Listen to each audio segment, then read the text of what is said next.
a researcher for Finance Portfolio Committee in Gauteng. If that's me. Yes, it's yourself. Yeah, that's you. Yeah, okay. it's you, Mchana. You are causing me a problem. It's 9674109845. Yes, that's me. Yes, it's Maxon Tshane. TSHE.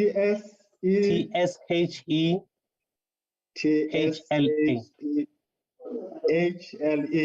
Yes. Okay, Yes. thank you. Chairperson, it's 1 minute past 9 now. In the meantime, you can take over and I'll bring in the colleague later on. Sorry, I was muted. Thank you very much, Lubabalo. Honorable members, permanent members, members of the committee, and special delegates, you are warmly welcome. For those who are not on the platform yet, we are hoping that they'll be joining us. We are back in Parliament as per the directive from the leadership. As the NCOP, we will be seeing each other frequently. Recording in progress. Thank you. You are most welcome, and I'm happy that we will be seeing each other on that basis. But unfortunately, we cannot have our meetings, our committee meetings, physically because of the unavailability of the committees. We don't have enough committee rooms. But as members, we will be full-time in Cape Town. Our house sittings will be 3. I hear what you're saying. I see what you're saying, Honorable Ryder. Welcome. You've been missing this. I've also been missing reading your comments on the chat. You're welcome. But I think you have been briefed by your whippery as per the arrangements in the NCOP. You're welcome. We're not going to waste more time because we need to be in the house physically. My prayer is that we finish before 12. There is the apology. Having said that, I declare the meeting officially open and go to item number 2, apologies. Do we have apologies, Lubabalo? Good morning, Chairperson, and good morning, honorable members. Thank you, Chairperson, for this opportunity. Yes, Chair, we do have a few apologies from the committee. Honorable Moletsane, he is going to join a little bit late. He's still in the bus, traveling to Parliament for now. That's what I was afraid of, yeah. Yes, another apology is from Honorable Makaringe, Chairperson of the Portfolio Committee on Finance in Mpumalanga. Chair is unable to join us today, Chairperson. And then the apology from Dr. Mbava, the Chairperson of the FFC, as tabled by my colleagues just earlier on. Now. Those are the few apologies, Chairperson. Thank you. Over to you. Yeah, I see Mr. Honorable Ryder is very much grounded. He's just informed us that Acacia Bus just joined. I think he was using his phone to join. Thank you so much, Honorable Ryder. Can we have only one item, one presentation on the agenda? We're expecting FFC to make a presentation.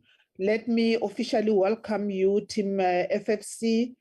I also understand Team Treasury is on the platform, and everybody else, colleagues, welcome. Your participation, your advice, your interactions will be very much appreciated. I'm now going to give to Mr. Chang, who's going to represent or present on behalf of FFC. Yeah, Chairperson, Chairperson, if I may come in, My name is Professor Mukadi, a commissioner of the FFC, and I'm standing in the stead of Dr. Mbava, whose apology has been conveyed to you.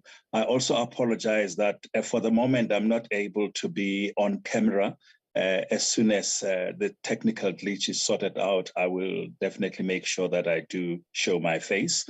But for now, if you allow me, Chairperson and honorable members of the Select Committee on Appropriation, I'd like to introduce our topic for this morning.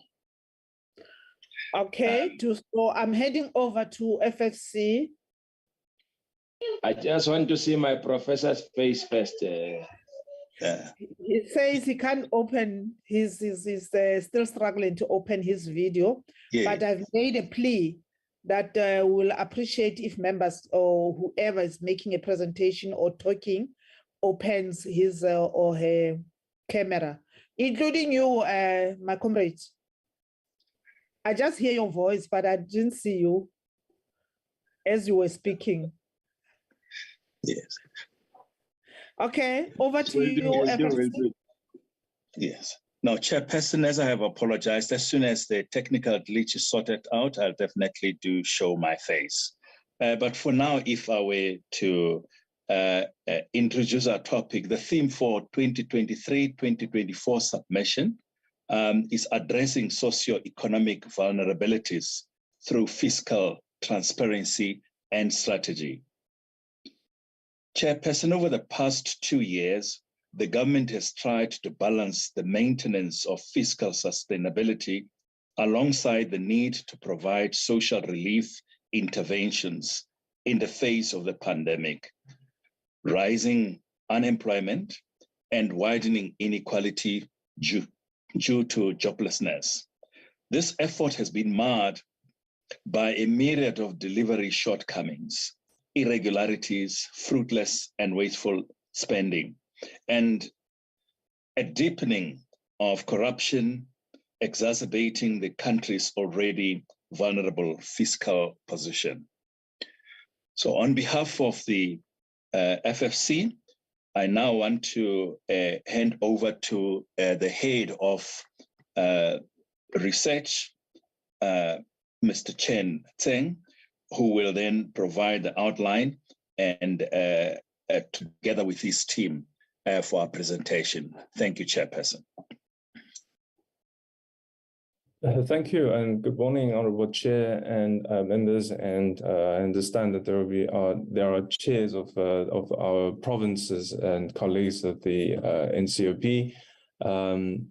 And today, FFC, we're tabling or presenting our 2023-24 annual submission for the Division of Revenue under the theme of addressing socio-economic vulnerabilities through fiscal transparency and strategy. We are very well aware, as the Commission, that over the past 2 years, the government, we have tried to balance the issues of fiscal constraints alongside the need of to maintain and preserve the social relief in the face of the pandemic and also the floods, the unrest. Looking forward, some macroeconomic challenges, which my colleague Sianda Jonas, our program manager, will take you through. But ultimately, it's one of both the shortages on the supply side, as well as the shall we say, the recovery of the demand side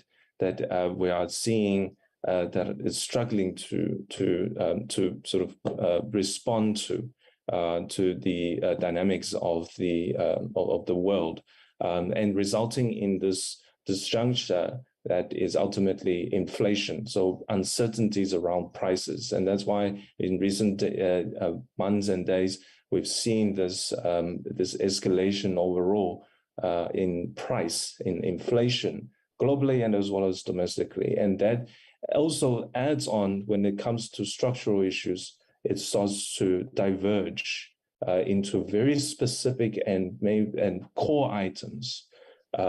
Things like petrol and fuel and food even, that will ultimately through the contagion effect of that price uncertainty in increasing inflation.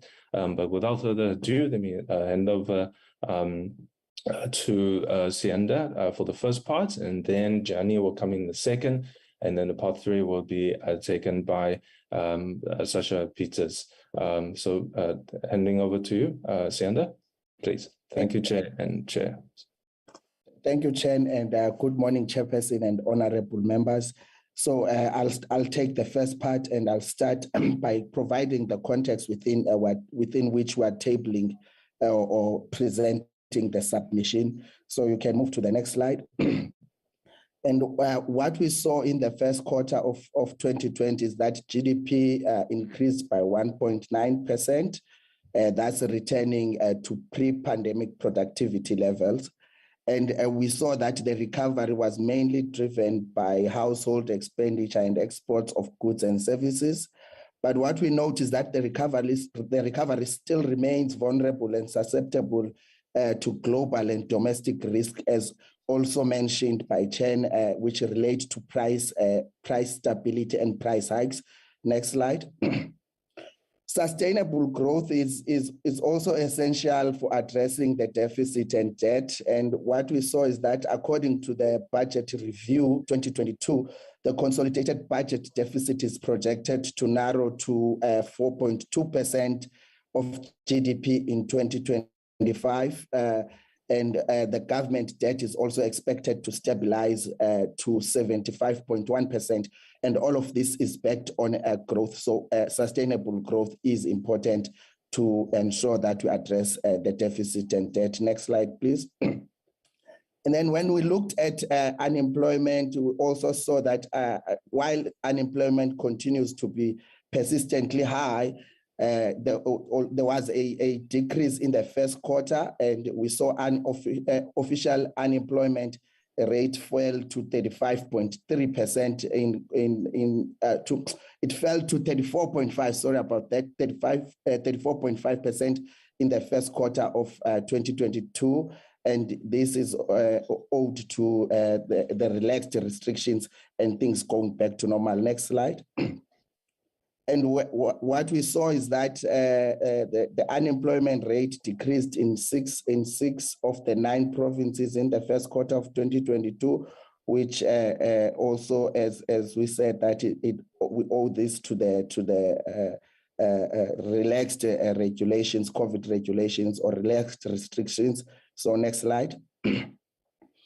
Yeah, then we also looked at youth unemployment, and what we see is that in every province, the unemployment rate among the youth is substantially higher than among other adults or other sections of the population or the working population in all the reported years for the data that is available. And this is a cause for concern because that means young people are excluded from economic participation and economic opportunities. Next slide. And then we get into the submission. Next slide. And so in the first chapter of the submission, we focus on strategies for preventing corruption in the public sector and funding for anti-corruption agencies. And we know that corruption is a global problem that exists in varying degrees in different countries. And we also know that numerous corruption indicators and reports suggest that the challenge of corruption in South Africa has become vast and deep-seated. However, we know that the country has put together many laws, strategies, and institutions to combat corruption, but we know that corruption levels remain very high, and in some instances, corruption has contributed to income inequalities, the inequitable distribution of resources, and inefficient social welfare programs. We also saw that that the COVID-19 pandemic created another opportunity for individuals to take advantage of the concessions made for emergency procurement. So with this chapter, we examine the strategies for preventing corruption in the public sector. We also evaluate funding models. And here we draw on case studies, institutional analysis, and budget analysis. Next slide. So in terms of the findings, we find that legislative and public finance management reforms are critical in the fight against corruption. We also highlight that establishing anti-corruption agencies or reconfiguring the existing one will also be crucial in addressing the question of corruption. We highlight that reforms in the public procurement system and accountability mechanisms are also vital. For example, there is no single specialized oversight body that has been given the specific mandate to handle and monitor procurement processes in government. And what we see is that in many other countries where this has been implemented, where there is an oversight agency that focuses on public procurement to combat corruption, the corruption levels have somewhat decreased. So we also use institutional analysis, and we see that one of the findings is that we say that there are overlaps in the mandates of anti-corruption institutions, which are meant to combat corruption. And this results sometimes, in some instances, results in a lack of coordination. And what we do also, we use the budget analysis, and we see that most of the budget of these entities that fight corruption or institutions, so most of them are found within budget votes of the various government departments. And this may, in some instances, inhibit their independence. But what we also see when we also use the budget analysis, we also see that a significant proportion of the budget of these institutions is taken by compensation of employees. And this means that there might be compensation of employees might overcrowd the core programs that or the core mandate of these institutions, because most of the resources are allocated to compensation of employees. We also see that a culture of non-consequence management, which is created by political and administrative leadership, has led to non-compliance towards control measures which are placed to combat corruption. And this has resulted in an environment vulnerable to misappropriation, fraud, corruption, wastage, and abuse of funds. Next slide, please.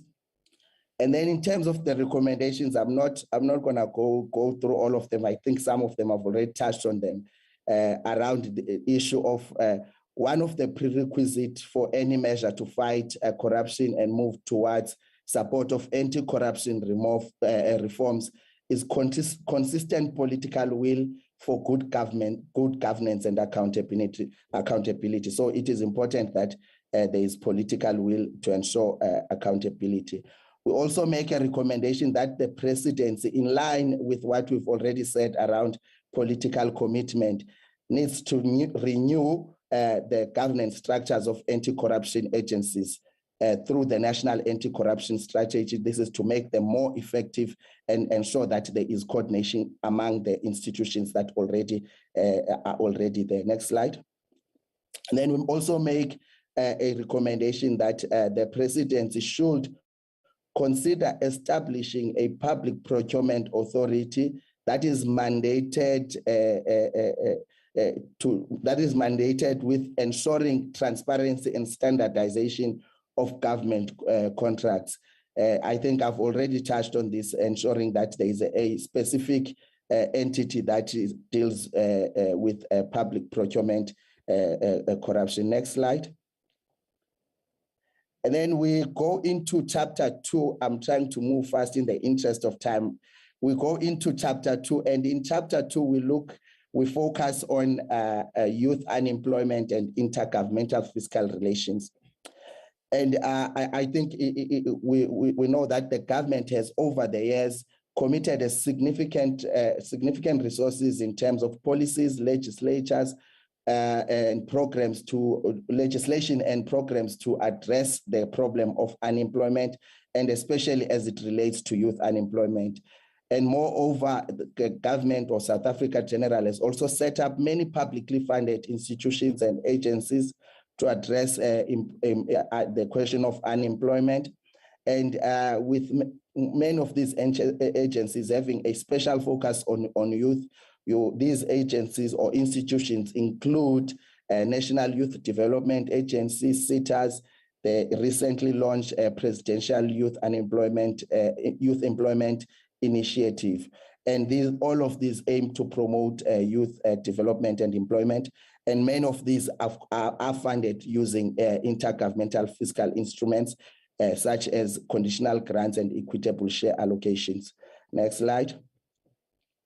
So in terms of the econometric evidence that, or the regressions that we ran, we say that the evidence shows that government spending and increases in tax have not resulted in a reduction in unemployment. In other words, increases in government spending have been associated with increases in the unemployment rate. And it is important that we mention that this is not a causal relationship. We're not saying government spending has caused the unemployment rate. But the evidence also shows that government investment has increased employment. Therefore, government investment and not consumption expenditure reduces unemployment. We also looked at some of the labor market intervention, and we see that although they have resulted, these labor market interventions, we mean the EPWP, the Jobs Fund, the ETI, and we see that they have resulted in some economic opportunities at a micro level for the youth, but they have no significant impact in reducing the high unemployment rate. And we say this is because the problem of unemployment in South Africa is structural, and we need to address the issue of job creation while we are also supporting new entrances by giving them skills and making sure that we give them opportunities. So we need to also address the structural rigidities and constraints that constrain job creation. Next slide. And we make the 3 recommendations in this chapter. And the first recommendation relates to government investment, that the proportion of gross fixed capital expenditure in the composition of the budget should be systematically increased. Consumption expenditure should be reduced, and there is a need to remove structural and institutional rigidities that impact on private investment in trying to reduce unemployment. And we say also that to ensure better targeting, the Commission recommends that we should revise the employee eligibility age from 18 to 29, because what we see from the data is that the age group between 24 to 34 is the one that is more vulnerable. It's the group that has the highest need rate. That is, they are not in education, not in employment or training. We also say address, the last point is around coordination, that we address that the Department of Employment and Labor and the Department of Higher Education and Training and the Department of Women, Youth and Persons with Disability should coordinate all labor market interventions and skills program to ensure that they are well coordinated and they are more impactful. I'll hand over to Gianni to continue with the second part of the presentation. Thank you. Thank you, Chairperson of the committee and honorable members. I'll be taking you through part 2 of the annual submission, which covers chapters 3 to 6. So chapter 3 deals with debt sustainability in South Africa. And when it comes to the public debt levels, the cost of debt, as well as the future debt path, South Africa faces a lot of uncertainty. Of course, the COVID-19 pandemic and the rapidly changing economic climate brought many of our fiscal vulnerabilities to the forefront. And this has raised much concern about the rising national debt levels. Although debt levels are lower than in many advanced economies, the cost of servicing debt in South Africa are substantially higher, and this is reflected in the higher interest rates. Rising debt service costs continue to crowd out expenditure on basic services, and the concerns of a rising debt are particularly worrying amidst projections of weak economic growth, which are averaging at 1.8% per annum over the next 3 years. So the aim of this research is really to understand debt and its sustainability in South Africa amidst this volatile economic environment, And to do this, a variety of key sustainability indicators are used and quantitative tools to assess what constitutes a sustainable debt path, whether debt is sustainable, the relationship between high debt and economic growth, as well as the future debt path and its sustainability. Next slide, please. In terms of what debt sustainability is, a sustainable debt path would be one where the fiscus is committed to stabilizing debt through a variety of avenues, such as mitigating debt service costs, adjusting the primary balance, as well as improving growth and productivity in the economy, while also protecting the needs of its population. The findings in graph 1 show that it basically shows a comparison between the real growth rate and the interest rate over time, over quite a long period of time. And what the figure shows is that since 2014, the real interest rate has been persistently higher than the growth rate. And this indicates a high interest growth differential, which is not favorable towards debt sustainability. The research also revealed other indications of unfavorable debt conditions, and these are sharp increases in the debt stock and debt service costs, unproductive debt, and vulnerabilities to macroeconomic shocks. So overall, the research finds that debt sustainability appears to be weak in South Africa. Furthermore, in terms of the findings, the regression analysis into the debt growth nexus examined the impact of debt on economic growth. And this analysis revealed that high debt levels are associated with deteriorating economic growth. However, it's important to note that this relationship between debt and economic growth is a nonlinear one, meaning that the debt growth relationship runs in both directions. Finally, in terms of the future debt path, projections of the debt path indicate that debt levels and financing needs are vulnerable to adverse shocks to the primary balance, the growth rate, the interest rate, as well as deviations from proposed fiscal consolidations. So further shocks to the macroeconomy may stabilize the debt path and raise additional financing needs. Next slide, please. In terms of this chapter, there are 4 recommendations made.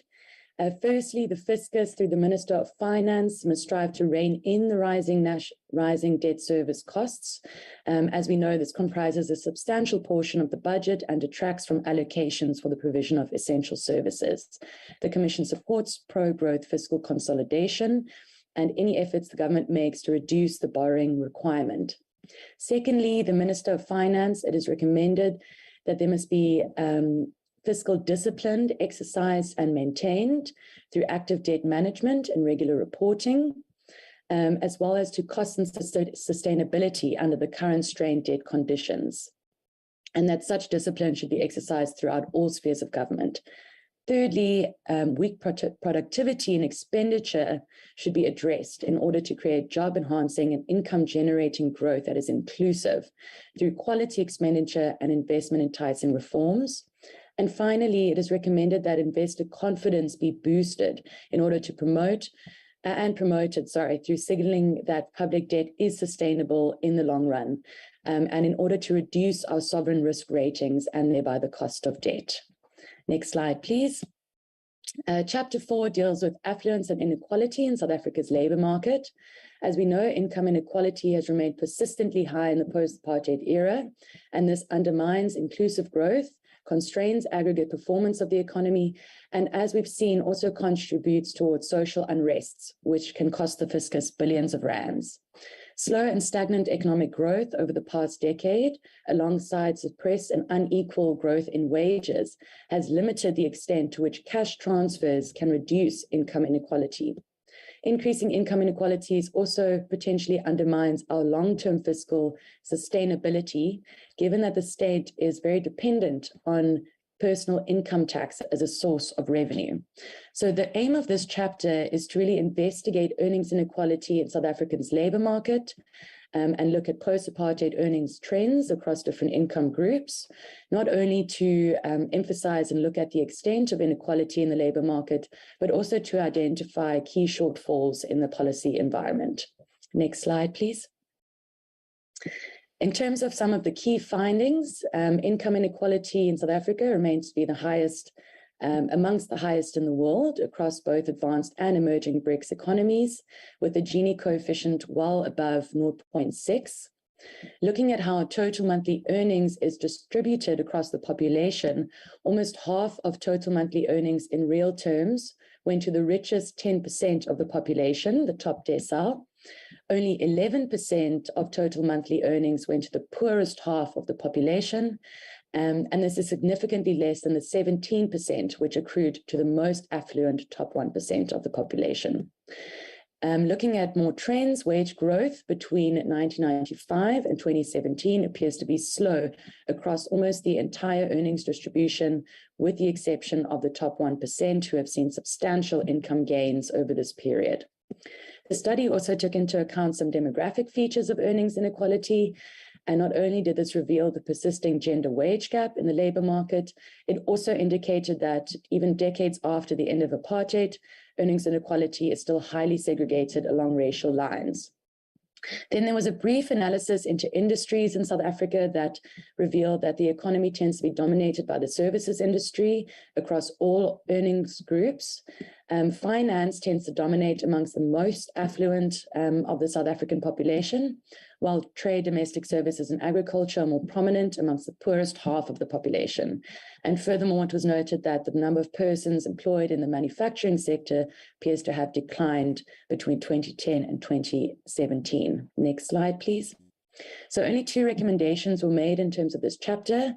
Firstly, policies aimed at reducing inequality should, as a point of departure, be targeted at reducing inequality in the labor market, given that wage inequality is such an important driver of overall inequality in South Africa.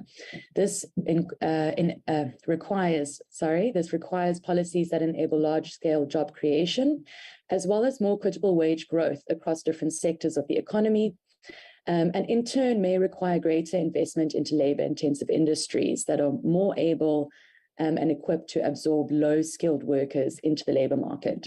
Finally, the second recommendation speaks to data transparency and accountability, and it is recommended that Statistics SA increase its efforts to enhance data transparency and harmonization of data sets, which will allow for more comparable, accessible, and reliable income statistics, and basically make evidence-based policymaking possible. Thank you. So Chapter 5 deals with the effects of social grants on household behavior and expenditure patterns. For this chapter, it is noted that the South African social grant system is widely successful due to its far-reaching ability to reduce poverty. And typically studies that look at the successfulness of a social grant system consider the impact that it has on poverty and inequality, but they seldom look at the impact that it has on household consumption patterns. However, by observing these changes in household consumption behavior and expenditure patterns, this research investigates the dynamic impact of social grants while also measuring the effect on the fiscus. And it's noted that over 30% of South Africans receive a social grant monthly. However, this demands are increasing in the current struggling economic conditions, and this is obviously putting more pressure on the fiscus. Next slide, please. The findings are split up into 3 parts. The case study on the social grant network showed that the system is highly efficient in reducing poverty and inequality, and that consumption and savings in productive goods such as food, education, and health do increase with the receipt of a social grant. Furthermore, it serves millions of South Africa and achieves many policy intentions. However, it isn't readily evaluated by the Department of Social Development, and this is shown by the fact that the last investigation into the system was in 2002 with the Taylor Commission, which then recommended the basic income grant. In terms of the financial and fiscal impacts on the national budget, the social grant system is undergoing immense year-on-year expansion, increasing the national budget demand. Still, the limited fiscal scope of the government then limits the ability of policies to attain optimal welfare outcomes. And then finally, in terms of the econometric analysis on consumption trends of the child support grant in particular, the research findings suggest that recipient household consumption increases positively with the receipt of the child support grant. And this is especially concerning food and healthcare items, which is important. It was noted that grant recipients tend to spend less on education, but this may be associated with the increased reliance on publicly funded education. The recommendations made in terms of this chapter: firstly, the amount of the child support grant is recommended to be recalculated, as the grant amount is currently not calculated using a specific metric or policy amount. Secondly, it is recommended that the public sector partner up with the private sector to support child support policy intentions by creating certain incentives that are aligned with policy intentions and mitigate inefficiencies associated with unconditional cash transfers. Thirdly, it is recommended that social grants be better integrated within the existing social development programs in order to improve expenditure efficiency and maximize social outcomes. And lastly, it is recommended that an in-depth investigation take place into the current social grant network, and that this investigation should consider the dynamic effects of all grants on households and businesses' behavior, as well as how grants interact within the network to minimize poverty, and the fiscal and economic implications of grants, particularly the basic income grant. Thank you. Next slide. Finally, Chapter 6 is on wage trends in the public sector and assessing the public sector wage bill. Over the past 2 decades, both wages and employment in the public sector have increased rapidly, which has generated an aggregate public sector wage bill that now commands a substantial share of the national budget at 35% of government's consolidated spending in 2019. The impact of this on the country's finances has, of course, been a cause of much concern. And understanding the nature, the changing composition of the wage bill is central to managing it. And so this research really aims to analyze trends in the public sector wages, and also to take into account these trends relative to the private sector in order to determine the trajectory and sustainability of this public sector wage bill. In terms of findings, the graph really illustrates public sector compensation as a percentage of GDP from 1993 to 2020.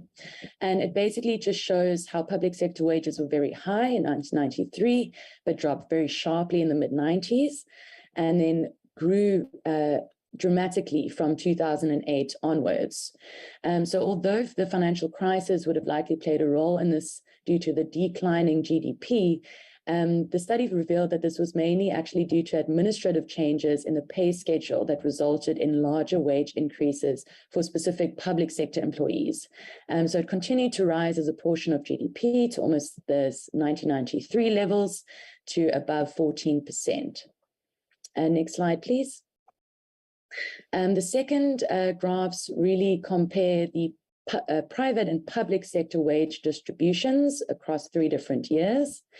And the fact that the distribution of the public sector wages lies to the right of the private sector confirms that wages are higher in the public sector than in the private sector. Furthermore, the gap between higher and lower earners in the public sector appears to have grown, with wage gains at the top of the distribution and a slightly larger concentration of lower paid workers. Next slide, please. The recommendations of this chapter are as follows. So firstly, it is recommended that the Department of Public Service and Administration, specifically through the Bargaining Council, should consider balancing notch progression and cost of living adjustments and pressures to the fiscus during wage negotiation. The Commission highlights that the growth of the wage bill has largely been due to wage increases relative to increases in the number of employees. Secondly, it is recommended that wage growth at the top end of the wage distribution in the public sector has not been excessive, but after 2010, it appears that wages for those in the bottom 20% of the distribution fell in real terms, this potentially widening the wage gap in the sector. Thus, it is recommended that the National Treasury commissions further research to determine what is driving this decrease in real-term wages for those particularly at the bottom of the distribution. And finally, The demographic composition of the public sector has changed over time, but the proportion of young people has not grown. The Commission thus recommends that the Department of Public Service and Administration, together with the Department of Women, Youth and Persons with Disabilities, develop frameworks to guide the public sector on the inclusion of youth in public service. Thank you very much. I'll give on to the next presenter, Sasha. Thanks, Gianni, and good morning, Chair, members of the committee and other colleagues. I'll take you through section 3 of our presentation, which comprises 5 chapters from chapter 7 up until chapter 11. And this chapter focuses on the provincial equitable share or PES allocation, which, as members will know, is the largest source of revenue for provinces. And there are 3 questions that we ask in this analysis. The first is, to what extent do the provincial allocations deviate from the weighting suggested in the PES formula?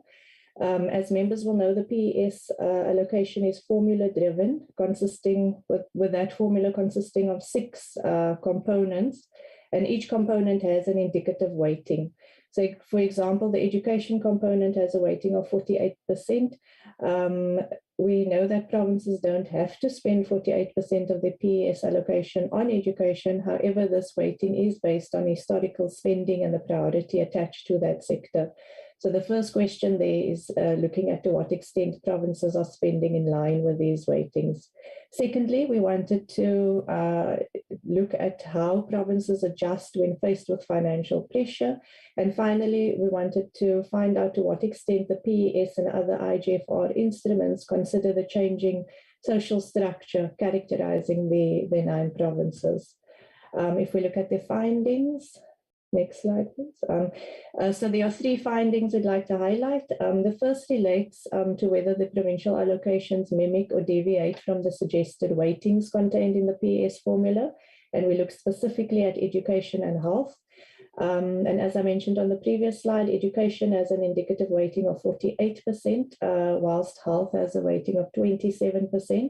And the analysis shows that with respect to education and health, some provinces allocate in line with the indicative weightings, others below, and some allocate well above the weighting. So it's quite variable. And even when looking within a single province, there's year-on-year variation in the proportion of the PES allocated to these 2 sectors. And we suggest that this is the result of the lack of costing that characterizes these 2 sectors. With comprehensive costing being a long-standing challenge characterizing both health and education. The second finding relates to whether the PES factors in changes in social structure, and again we focused on education. And what we wanted to understand is whether in response to reductions in learner enrollments and closure of schools, are we seeing a reduction in funding via the IGFR instruments? And our findings show that because the PES formula is driven by enrollment numbers, it is sensitive to any declines in learner numbers and adjusts the allocation downwards. We also noted that teachers are not as mobile as learners, so learner numbers may drop, which causes a reduction in the PES allocation. However, the number of teachers tend to remain the same or at times even increases. So we see some provinces, despite an out-migration of learners, still spending significant amounts on personnel. It's also important to remember that wage levels are determined through a national bargaining process, the outcome of which provinces have to abide by. So since it's difficult to reduce personnel costs and increases related to personnel are being driven by a national process, the result is that provinces have to manage the pressure of receiving less funding through the PES, but having to maintain this personnel expenditure. And they manage this pressure through cutting other types of spending. At times, the cuts are within the department and affect other key educational inputs like learner-teacher support materials, such as textbooks. And in other instances, provinces may manage the pressure through cutting resources to other provincial departments. The third finding is that while the PES is sensitive to factoring in changes in social structure, the same cannot be said for IGFR instruments that are complementary to the PES. In this case, your education infrastructure grants. So currently there's a weak alignment between the PES and your school infrastructure grants. So where, for example, your learner numbers drop and the PES allocation for education declines, the funding for infrastructure in the education sector does not change in step. So what we are trying to say is that there should be a closer link between the manner in which all the IGFR instruments match funding to needs, so as to ensure the availability of adequate funding for the development of new school infrastructure for those provinces with growing enrollment number, or vice versa for those with declining enrollment figures. Based on the analysis, we make 3 recommendations. The first recommendation concerns the need for costing, and members will remember the 2001 recommendation by the FFC for costed norms approach, whereby we recommended that comprehensive costing exercises be undertaken, especially for health and education, so that allocations are based on a realistic understanding of resourcing needs. So we reiterate the call for proper costing. And whereas the PES is responsive to changes in social structure due to the formula's reliance on enrollment figures, the second recommendation there calls on the National Department of Basic Education as well as the provincial education departments to ensure better coordination between these different IGFR instruments. So for example, your PES and your infrastructure conditional grants. So there's a need for better planning and coordination, particularly insofar as infrastructure delivery plans and programs are concerned. If we move to the next slide, please. So whereas the previous chapter focused on the provincial equitable share allocation, this chapter focuses on the second most important source of revenue for provinces, namely your conditional grants. And conditional grants comprise on average around 17% of total provincial revenue.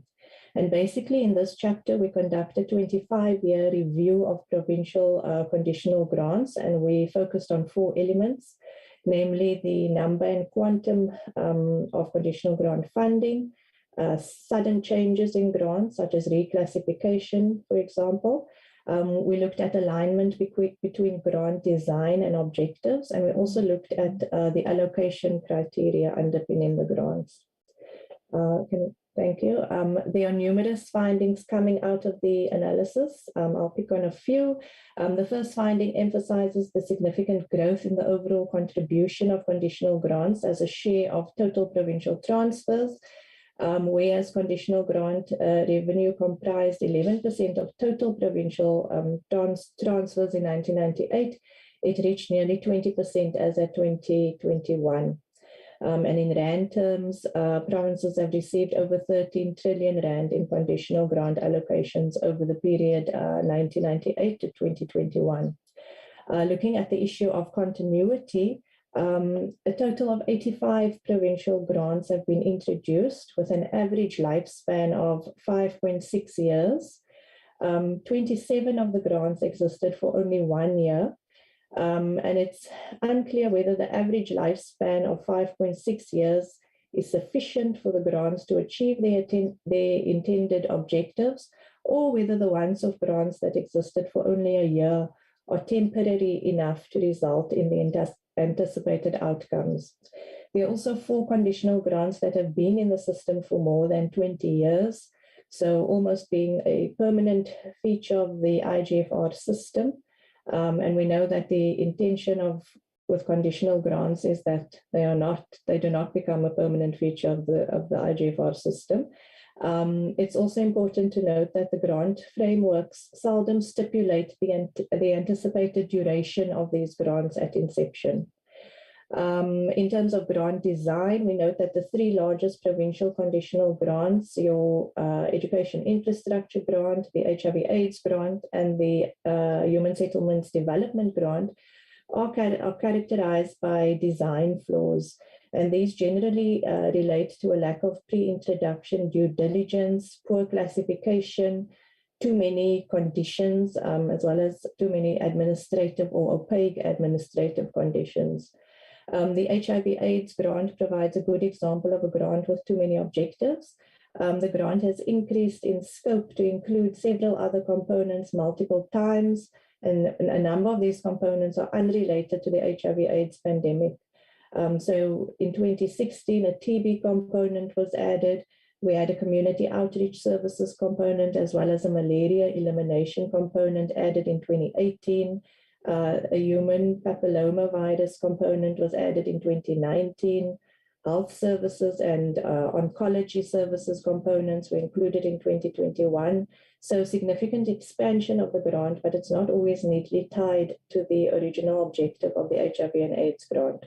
We also found that in the case of EIG and the HIV and AIDS grants, some of the indicators used in the allocation criteria are poorly related to the grant objectives.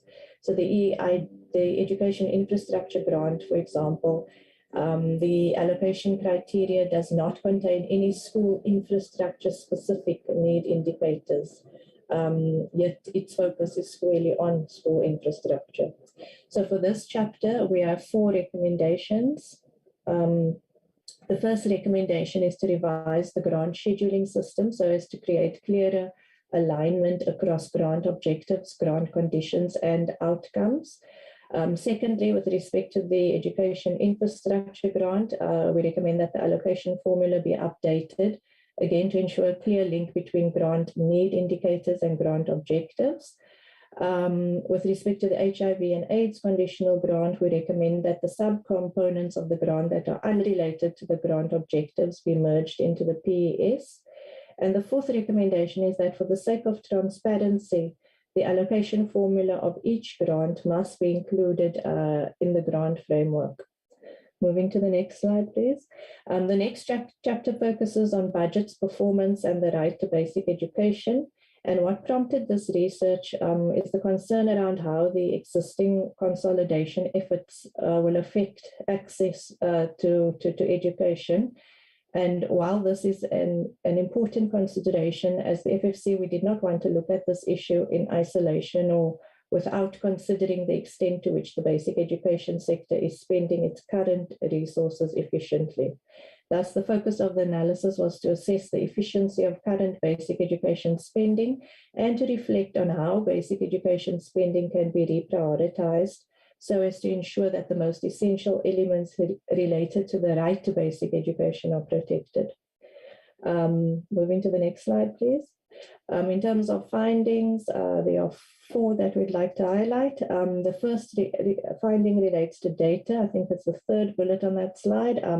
So in terms of methodology, we relied on efficiency analysis. We relied on efficiency analysis, which helped us to analyze the links between education spending and school performance. And this method is quite data intense, and we experienced quite a challenge in terms of availability and access to credible, reliable, consistently collected, and easily comparable financial and non-financial data. So we had to go from DBE, the Department of Basic Education, to National Treasury, to the 9 provincial education departments to try and piece together the data that we required. And at times, the time frames over which those different pieces of data were collected was not the same. So it was quite a challenge to put together the data set. But these data constraints notwithstanding, the second finding is that our results do suggest that there is room for improvement in the current use of resources in the education sector. And this is important given the continued probability of slower growth and even cuts to basic education spending. We also stress that for this key sector, the emphasis in this chapter is on the potential to improve efficiency and not that funding must be cut due to elements of inefficiency. Moving on to the next finding, as we've seen over the past 2 years, in certain instances, fiscal consolidation and reprioritization cannot be avoided. And what we want to emphasize is that when cuts need to be made, we must not take a blanket approach, but rather we need to implement budget cuts in a way that reduces existing inequities in the system. And we make some suggestions on how that can be done. So for example, what we found is that public expenditure on schooling that is not personnel related that occurs through the quintile system, that type of spending is inequality reducing. And this suggests that funding tools such as the annually gazetted per learner amounts, which focuses on non-personnel, non-capital expenditure, that this type of funding can play an important role in reducing inequality as it aids redistribution of resources to poorer learners.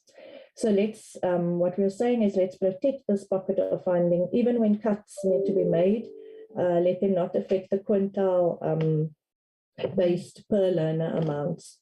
Then the final finding in this chapter, we note that from a human rights perspective, one way of ensuring that basic rights, such as the right to education, is protected, is to protect spending on the essential elements related to that right. And in this chapter, the Commission initiates the discussion on what those essential elements could be. It includes spending on dignity-enhancing school infrastructure, such as water, sanitation, and appropriate classrooms. But one caution we do make is that protecting the spending on these elements, it cannot happen in isolation from initiatives aimed at addressing coordination, implementation, and other delivery challenges that tend to hamper these spending areas. And if not addressed, will minimize the value that can be derived from this type of spending. So our recommendations here, the second recommendation there, we advise government that when facing budget constraints, all attempts should be made to protect the redistributive nature of the basic education system. So protect those elements that we know disproportionately benefits poorer learners. The third recommendation is a data-related one, and we recommend that education data and the need to compile a consolidated basic education sector database that integrates financial and non-financial aspects related to basic education is critical. And the final recommendation is that we need to agree on a framework to guide and protect spending on the essential elements related to the right to basic education. And this is not to say that other spending items are not important, but rather that such a framework can assist in prioritizing spending when resources are constrained. The second last chapter, moving to the next slide, centers on independent fiscal institutions, or IFIs. And as members may know, IFIs are public institutions whose mandate is to promote sound fiscal policy and overall sustainable public finances.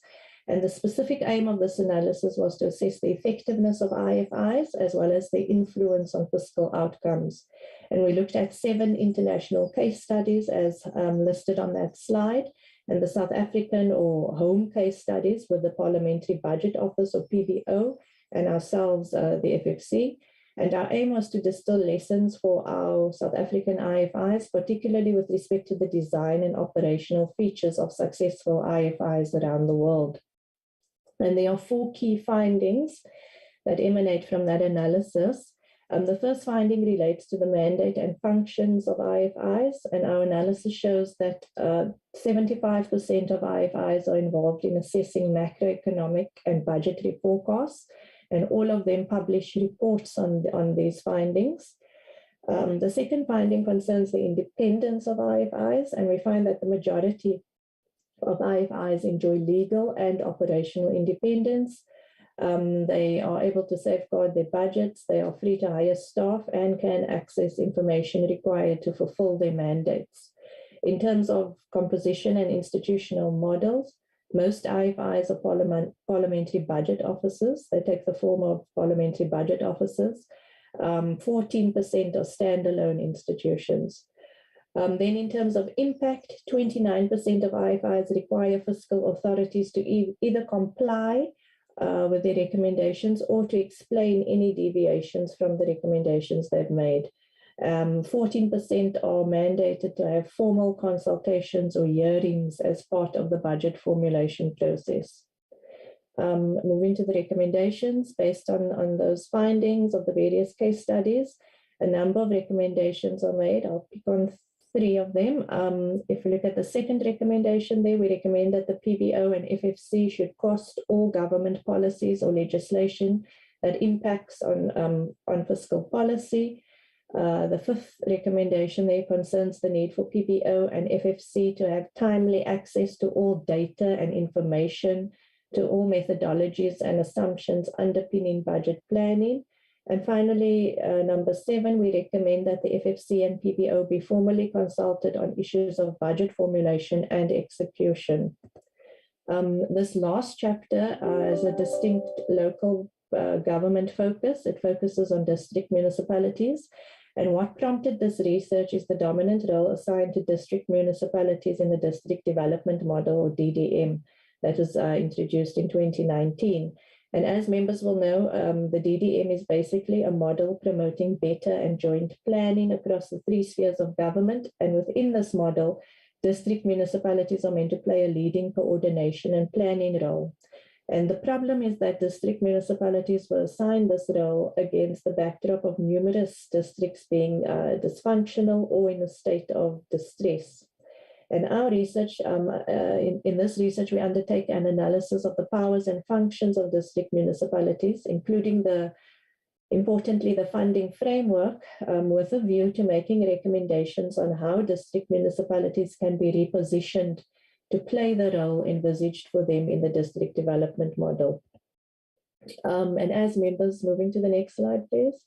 As members will know, there are 2 types of district municipalities. There are those that are not water and sanitation authorities. Those are your C1 district municipalities. And those that have the water and sanitation function, those are your C2 districts. And in terms of the funding framework, districts have access to the usual funding sources, namely your intergovernmental transfers, borrowing, as well as own revenue sources. And in terms of composition of those funding sources, on average, own revenue accounts for about 1/5 or 20% of total revenue, whilst transfers account for the bulk of around 75% of total revenue. In terms of the intergovernmental transfers specifically, they comprise the local government equitable share allocation, numerous local government-related conditional grants, and then also the Regional Services Council, or RSC, replacement grant. And for those district municipalities that are not water authorities, your C1s, there is heavy reliance on the replacement grant to fund their operations. And this particular funding source has been the subject of much criticism. Firstly, when the RSC replacement grant was introduced, it was meant to be a temporary replacement for the RSC and Joint Services Board levies that were abolished in 2006. Yet about 15 years later, it still exists, and a permanent replacement has yet to be developed. Moving to the next slide, please. This slide graphically depicts another challenge regarding the RSC replacement grant. If we look at the figure in the bottom half of that slide, the one entitled RSC Replacement Grant Allocations 2021-22, we see significant variation in the size of allocations across the 44 district municipalities. For instance, during 2021-22, the highest allocation recorded was 438 million for the Amatole district municipality, and the lowest allocation was 14.9 million for the Central Karoo district municipality. But it's important to note that this variation is not directly linked to population size, number of indigents. It is only based on historical collection patterns of the old or abolished RSC and Joint Services Board levies. And the problem with allocating this replacement grant on the basis of the old RSC and Joint Services Board levies is that it perpetuates historical inequalities, because areas previously classified as homelands, they generated smaller revenues through the old RSC and Joint Services Board levies. And now they continue to receive small amounts via this particular grant. We also see this figure on the slide looks at the correlation between the proportion of functions provided by district municipalities and the RSC levy replacement grant. And what it shows is that the link between the number of functions provided by district municipalities and the RSC levy replacement grant is weak. The link is weak and even slightly negative. And this implies that district municipalities with fewer functions are allocated disproportionately larger amounts via the RSC levy replacement grants than DMs with more functions. We also conducted interviews with a sample of municipalities, and a couple of things emerged from those interactions. Firstly, municipal officials emphasized the need to define and standardize the powers and functions of district and local municipalities, and that this be accompanied by a new funding framework for district municipalities. There was also general support for the district development model. But again, what was emphasized was the need to sort out the funding framework for district municipalities. And officials also raised concerns around the impact of sections 84 and 85 of the Municipal Structures Act. Section 84 allows the Minister of Culture to authorize a transfer of power and authority from a district to a local municipality to perform the functions of providing water, sanitation, electricity, and municipal health services. Alongside this, Section 85 provides for the MEC responsible for Compte in a province to adjust all other functions of district municipalities and local municipalities. So the MEC can transfer these all the other functions except for the four I had listed: water, sanitation, electricity, and municipal health. The MEC can transfer those other functions from a district to a local municipality or vice versa. And of major concern is that no criteria are applied when these adjustments are made, no standard criteria. And this gives rise to much confusion in the sector as to who is doing what. And it also results in duplication between districts and local municipalities. Looking at the recommendations, there are three. The first is that the Department of Culture should speedily review and repeal Section 84 of the Municipal Structures Act so as to streamline the powers and functions of district municipalities. Secondly, we recommend that if powers and functions are adjusted, this must be accompanied by adjustments to the funding framework for district municipalities so as to ensure that funding is aligned with these powers and functions. And lastly, we recommend that the RSC replacement grant be merged with the equitable share allocation. Thank you, Chair. If I may hand back to Professor Mokadi. Thank you.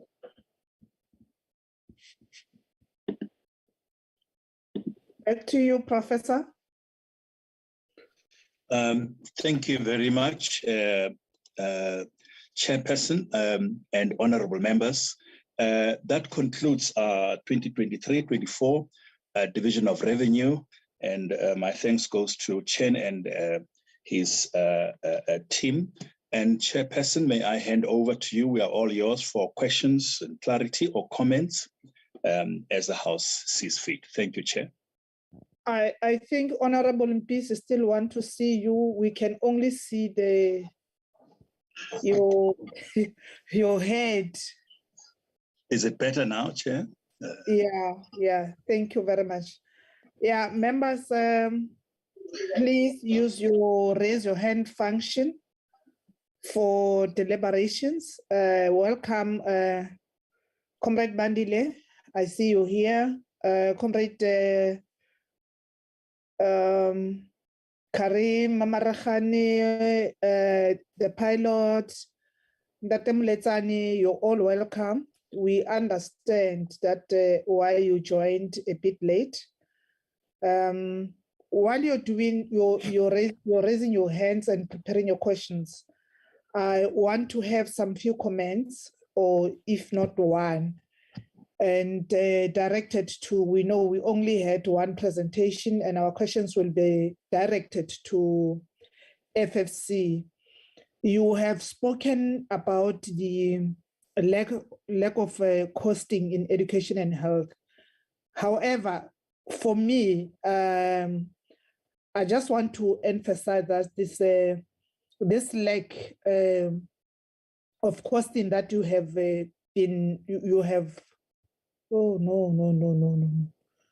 hey, technology, that you have identified. I want to emphasize that it is not only a problem in education and health, but it cuts across other departments. So my question to you, or my plea, is that can you as FFC advise this committee as to what will be the best intervention to address this, given the advent of a zero-based budget method? And what is your view around the progress in implementing the zero budgeting method? I know we have had complaints about the implementation of the zero budget base. So please empower us as a committee, if not me as a person, because some might have views. I also want to talk to the issue that you have indicated that about 30% of the population receive social grants as a result of the struggling economy. And this is not only what your view is, and we are all aware that where our economy is, but I'll request you, FFC, to have a concrete economic intervention. If you think the intervention that His Excellency President has put on the table are not working, what do you have in mind that you can advise this committee to assist the government, or to advise the government in as far as implementation to resuscitate economic growth and reduction of heavy reliance on social grant, because we really don't want to be a social welfare country. You have also highlighted the in relation to the income distribution, the inequalities as one of the triple trajectory that we're facing as a country. So I would like you, FFC, to provide, you have provided actually a breakdown on this reflection that I've just highlighted. Portions of income that went to the rich versus that which goes to the poor. It's a reality. And we know in some areas there are other proposals to make sure that the gap or the inequality is being dealt with. So from your side as the FFC, how can this be best addressed? The gap between the rich and the poor, the inequality, so that we can also address the economy and the poverty. I see Comrade Bandile Masuku. Pardon? I'm struggling, Chair, with my... Okay, it's fine. Yes, okay. It's fine. Oh, I'm sorry, I didn't have my video on. My apologies, honorable members, as I was speaking. Comrade Bandile, Honorable Ryder, the pilot, Ntatemoletsane, number 4, number 5, Honorable Detroit, Honorable Njaju, and then the last, Honorable Karim Yunus. In that order, please. Honorable Masuku, Dr. Masuku. Can I be allowed not to open the video because of the bandwidth? Okay. Chair, you did not note my hand. It's Honorable Mlombo from Mpumalanga. I have raised my hand through the system. How can I do you could that? Also recognize me. How can I do that? Yes. My apologies. My apologies, Comrade Fidel. Secretariat, can you also please help me in identifying other hands that I might not see? At least Honorable Mlombo was able to say it. As soon as I'm done with the one that I can see, please help me in identifying the hands of the honorable members. We'll start with Suku. Yeah, we had your request, Doctor. Thank you. I just want to make these 3 short points that are actually related to this finding that we have. Can you be closer to your mic, Comrade Bandile? Am I audible now? Members, is it audible to you? Maybe it's only me. No, it's not. You sound far from your gadget. Can you try again? Can I try now? Is it audible enough? Yeah. Okay. Now I wanted to make 3 short points that relates to the wage bill and the grant system and the grant system as it relates to the social grant and the grant system as it relates to particularly the HIV TB grant. It also relates somehow to the wage bill. My first point is that I support the social grant, particularly the introduction of something that looks like a basic income grant. But as a country, we need to balance it because we've got certain objectives that we need to actually to meet. I was introduced to a system where you are able to get people hooked and creating incentives for them to perform certain functions. And these functions are actually accompanied by incentives. So I would want us to look at a system where the grant system is actually what we can call gamified, so that when a person is an active citizen, they participate maybe in a volunteer, in a community project, in a home or wherever, they get more, or they get the grant, and when they vote, they also get the grant, so that we also use this system to be able to create a citizenry that is responsible and that also participate in the life of the country. And I'm sure we can be able to look at all the other sectors or factors that we need to put in to create a particular incentive system to change actually behavior.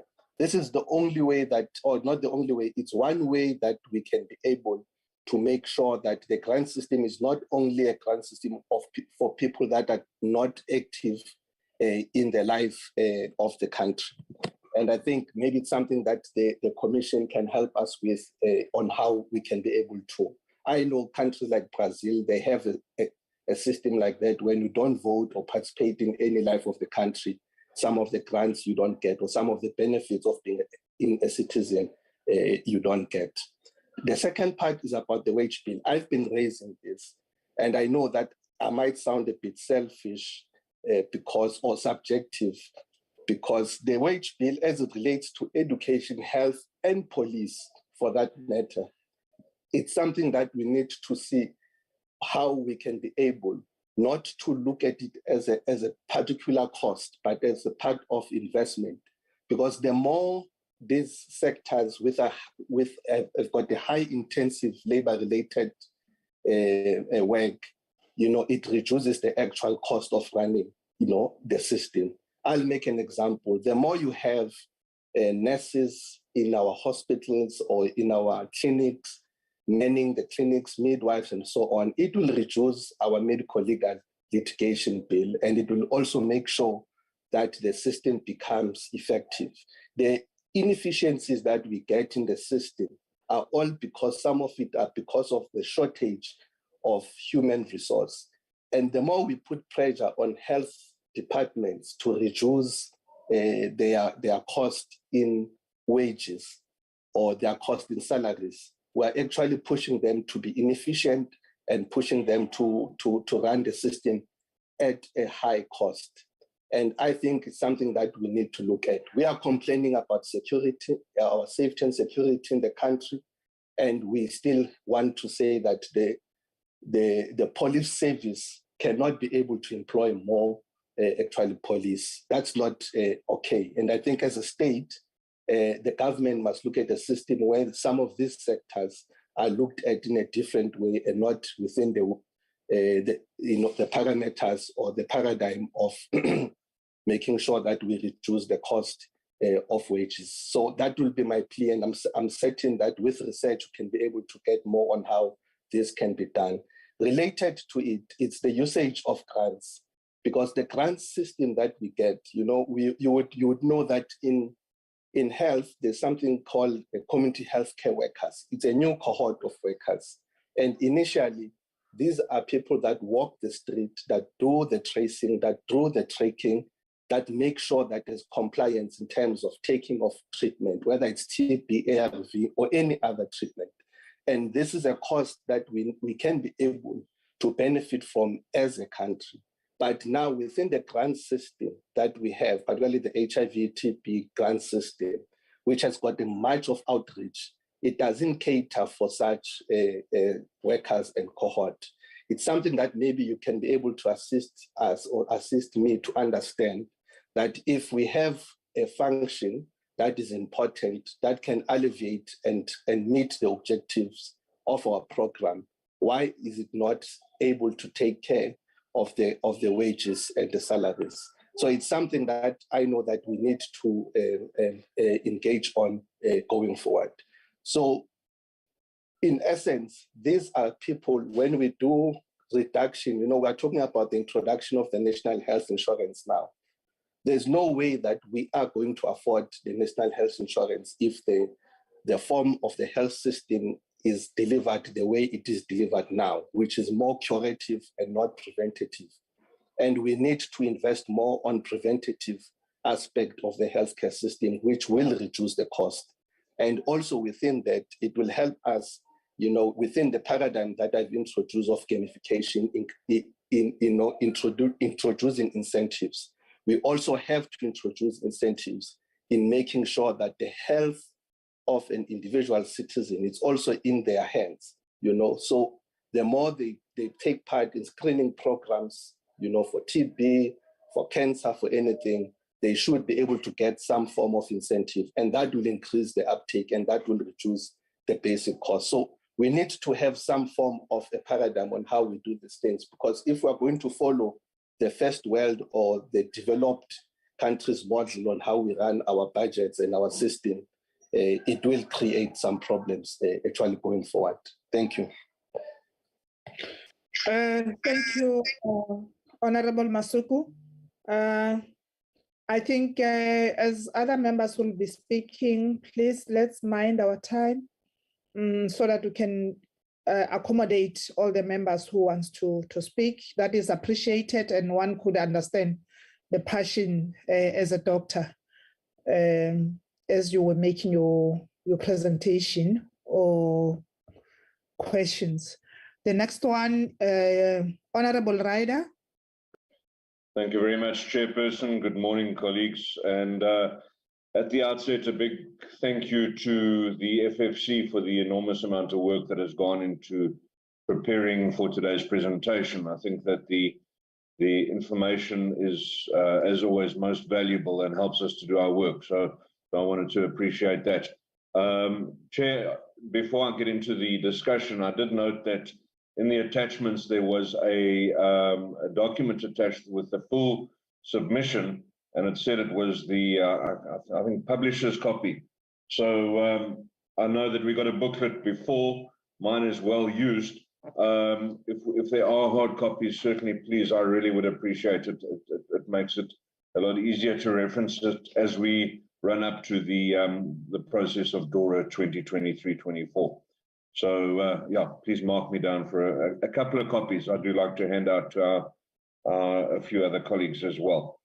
Having said that, Chair, thank you for the inputs. FFC, Mr. Singh, you spoke about a public procurement authority, and I wanted to just ask some questions about that, what you're envisioning with that, because the question is, are you looking at centralizing procurement? Because I think that we've seen with centralization historically, it creates massive problems with time constraints and also, well, I mean, bottlenecks, let's face it, but also removing the empowerment of smaller suppliers and localized suppliers, etc. So Are you looking at a centralized model, or are you looking more at some sort of a cost consultant type of entity? And I think that Ms. Peters in her presentation indicated the need for some sort of a value for money test.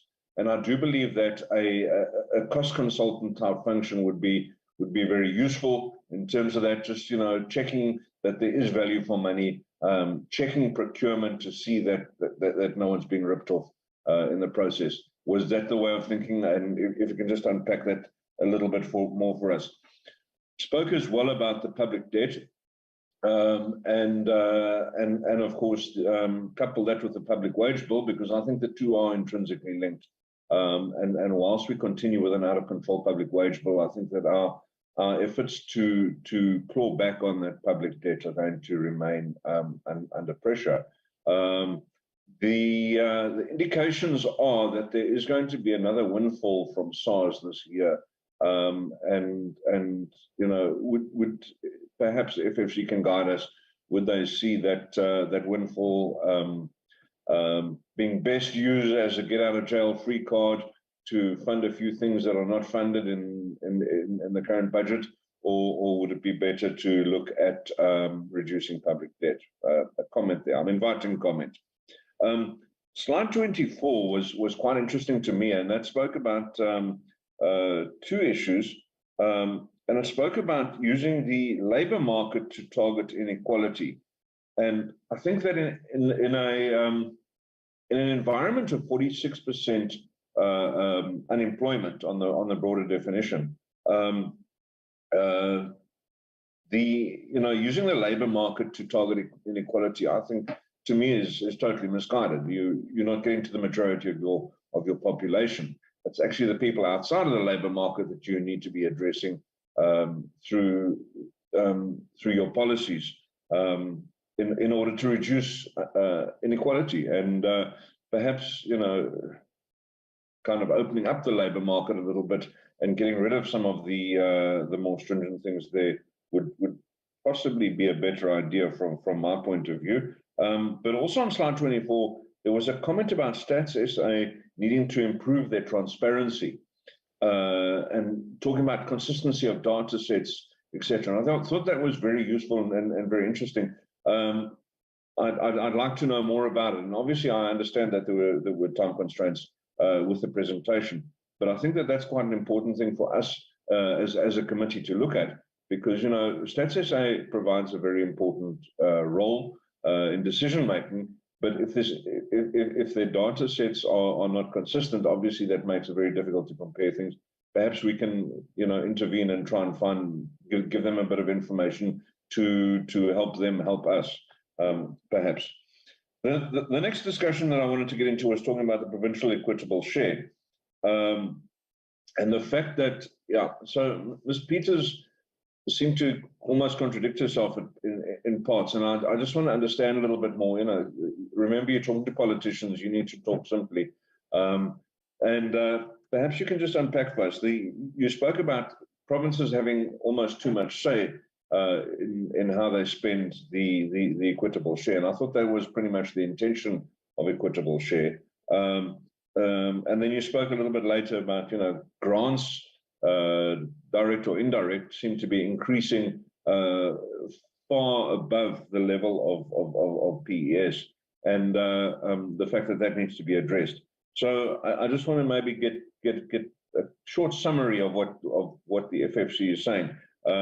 We've seen a massive move from grants, from direct grants to indirect, as national governments has tried to centralize power and centralize spending, and take away some of that choice from the provinces. I certainly am in favor of, and you'll hear why a little bit later, giving more leverage and authority to provinces to do their own sort of spending. And when I say you'll do that, you'll hear more about that later, I'm going to talk about the district municipality model.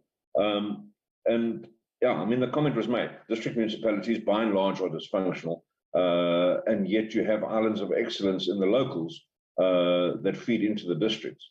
Now, if you take powers and functions away from districts, from locals, and give them to districts, in many instances, you're going to take a backward step.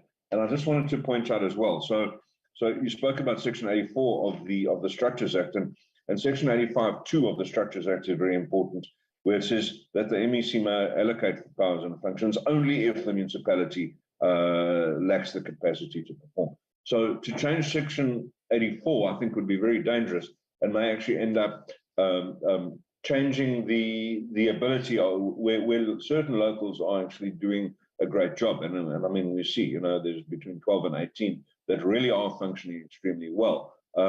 If you were to take those powers away from them and give them to a district, it's the old story of you can't make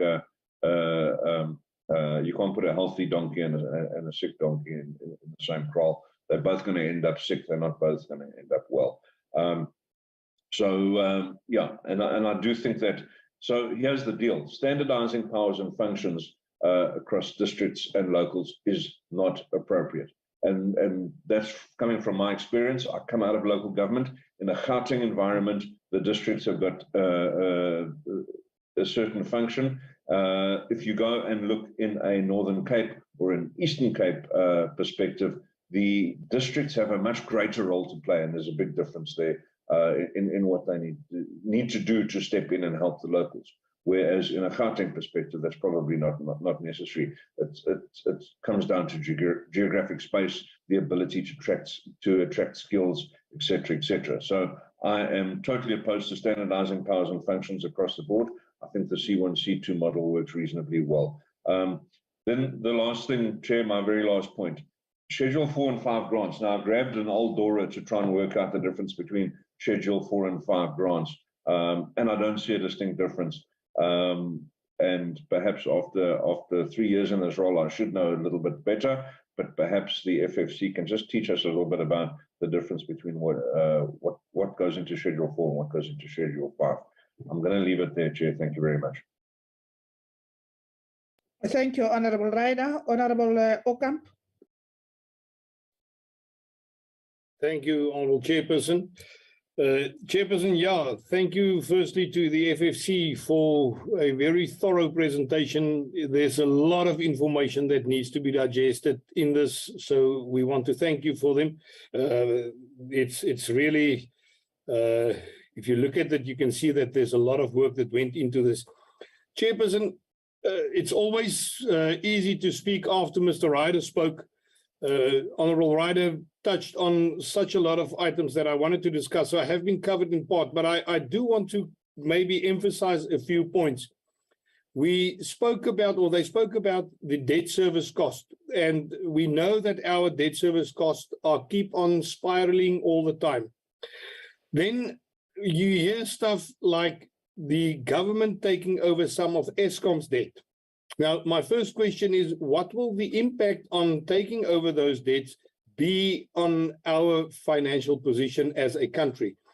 Secondly, isn't it high time that we look at those entities that keeps on taking the money out of our fiscus, to not get money from the fiscus, but to maybe privatize so that they can really generate their own money and not put a further burden on the state and on our coffers as a government? If you look at Eskom, for an example, Eskom can easily generate a lot of money by totally privatizing. We know that the president came out and announced a lot of measures that must take place in Eskom now, which, by the way, are all measures that the DA has said should be done in the past, but it wasn't listened to, and at long last it's been listened to. But we also said that Eskom needs to be privatized in order to take that burden totally off from government and from the state. We are looking at job creation in South Africa. Honorable Ryder mentioned that our unemployment figures are at 46%. Now, if you look at 30% plus of our people in this country that receives grants, it shows you that there is something wrong. We must pay these grants, but we cannot carry on with a growing unemployment rate, which will mean an increase in grants, and think that it is sustainable. We need to look at ways in which we can curb the unemployment rate. Now, we saw that in the past, policies like BEE came in. We saw cadre deployment taking place. None of those policies assisted in real job creation for the normal South African poor person on the street. We saw that a few of, not a few, there's quite a lot, but a very small percentage of our population really got jobs and got rich through this. Where we have to look at the normal man on the street, the normal guy that's suffering every day.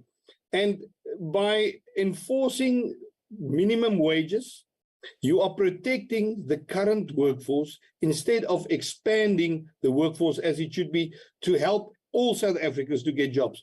We need to get to a point where we understand that for South Africa to grow, we need to create an environment that's conducive for investments. People must come and invest in our country. That will help job creation. That will help us to lower our unemployment rate and also lower the amount of people that gets grants from government. It's just not a scale that can balance out if we are continuing on the path that we are with at the moment. We are sitting in municipalities, and that was also mentioned today, where we saw that on the salary wage bill of not only municipalities, but of government as a whole, that there's a very top-heavy approach towards that. Now, firstly, we see that unfortunately, those top managers are not capable of doing their jobs, maybe again due to cadre deployment. But in a lot of instances, we actually pay double for them. We pay them their high salaries, and then we also get in consultants to do those jobs, where we could have used those monies to really do service delivery for the people on the ground. If you again look at what happens in government with regards to salaries that's being paid, we don't see consequence management. And this is something that we have discussed over the past many times. We don't really see consequence management for managers or people in government employment that does not do their jobs in order for them to be facing consequences or to be replaced by people that are competent. We don't need this bloated wage bill. It is not giving services to our people, and we really need to see how we can, in total, restructure our wage bill in such a way that people get services and get value for their money. With regards to municipalities and their own income, I think that we've got a very big problem with a lot of municipalities. There's a lot of municipalities that must generate their own income, apart from the grants and stuff that they get. But we know that those municipalities aren't in a position to do that. To give you an example, Gasigonyana local municipality, Kuruman, where I come from, there's people that has in the last 2-3 years not received a single invoice. Meters are read too late. People get invoices when they get it once every 2 years, and the actual readings has been done. Those invoices are way high, the people can't pay them, and then we sit with problems as well. So I really think that it is important for local municipalities to really start to, like any business, send out invoices in order to get paid. Chairperson, my last point, and it's also been touched on by Honourable Ryder, is this whole thing about the district model. We see that the district municipalities are suffering.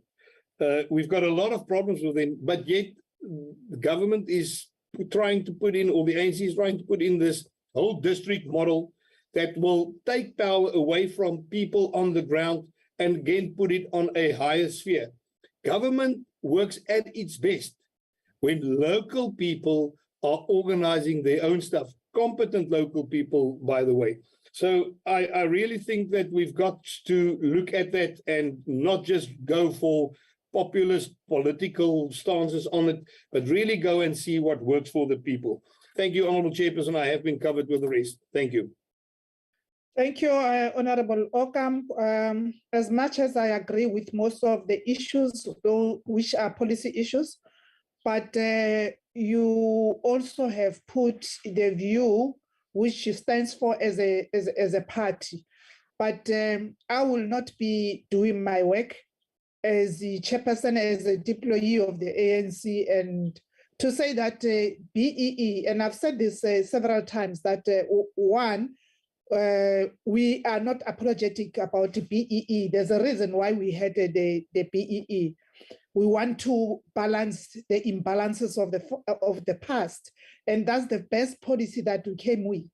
The issue of cadre deployment is something that is in the debate, but it's a policy, or it's a decision that the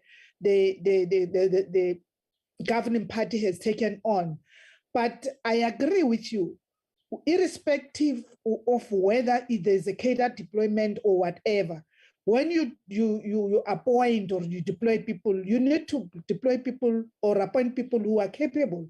And whoever is doing anything wrong, there should be a consequence management.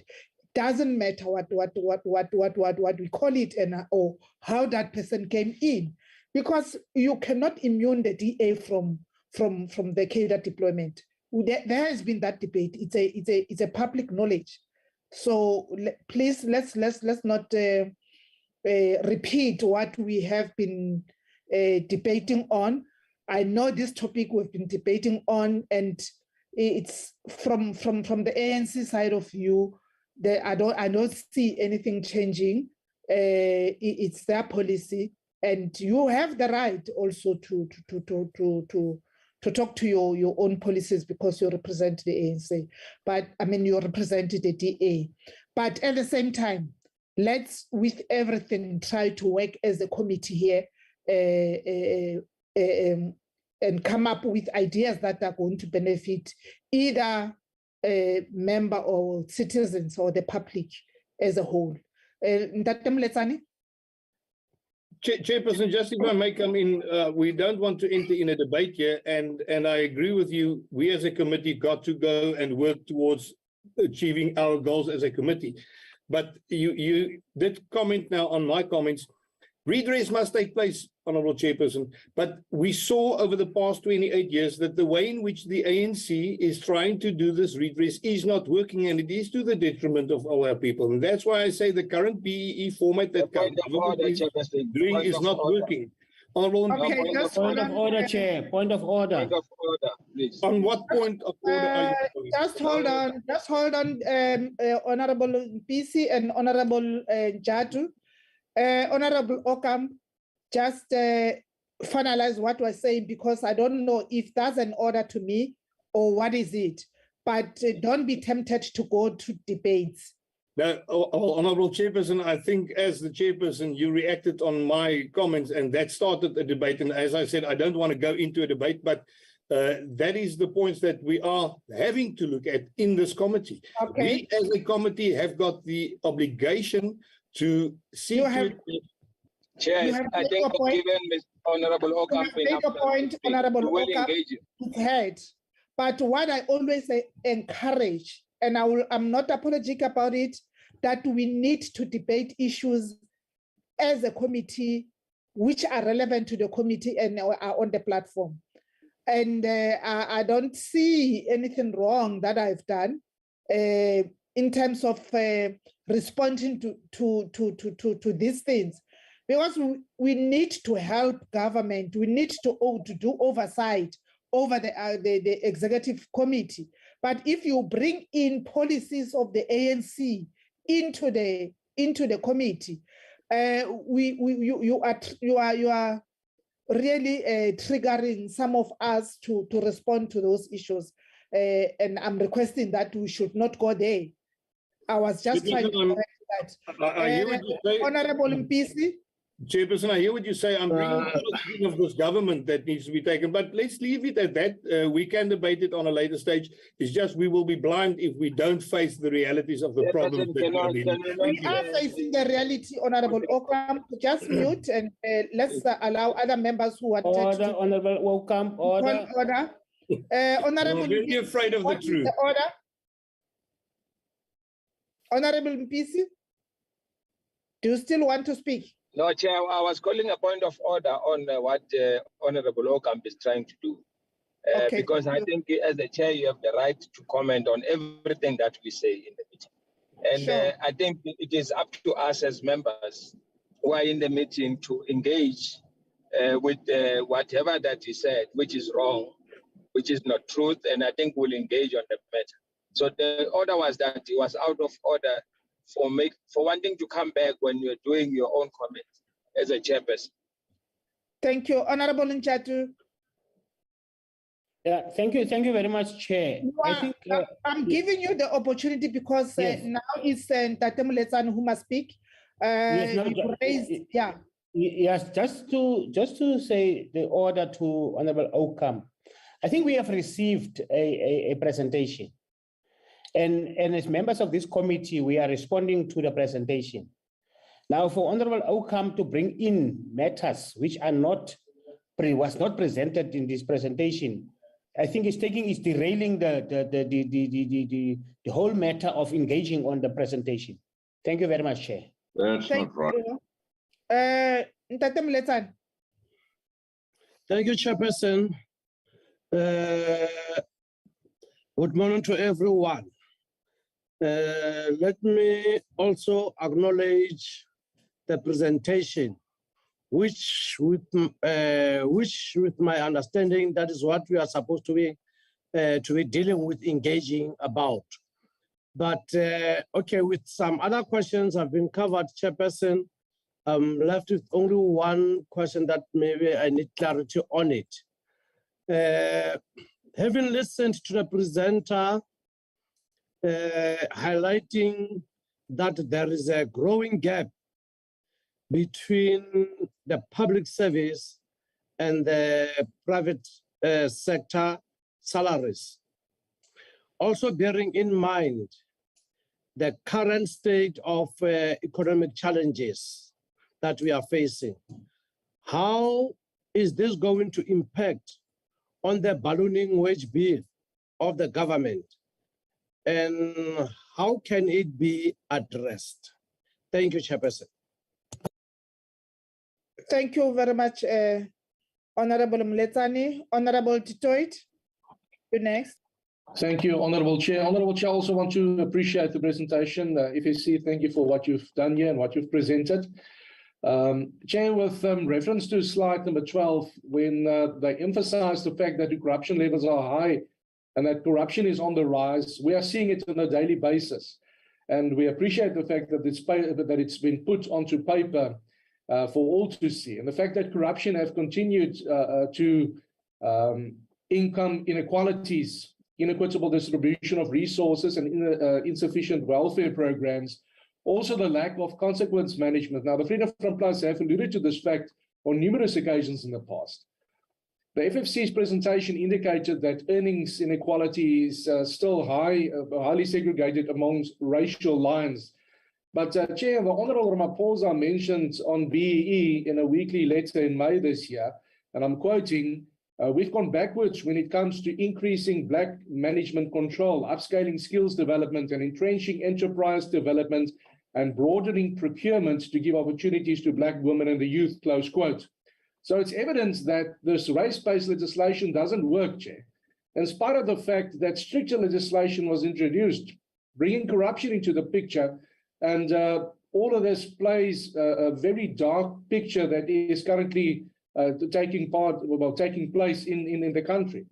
And when we look at Stats SA's figures, comparing the 1996 figures to the 2021 figures on population growth according to race, because FFC mentions the inequality according to racial lines. In 1996, there were about 31 million Black people in the country. 2021, 48.6 million. That's a growth of about 17.6 million people.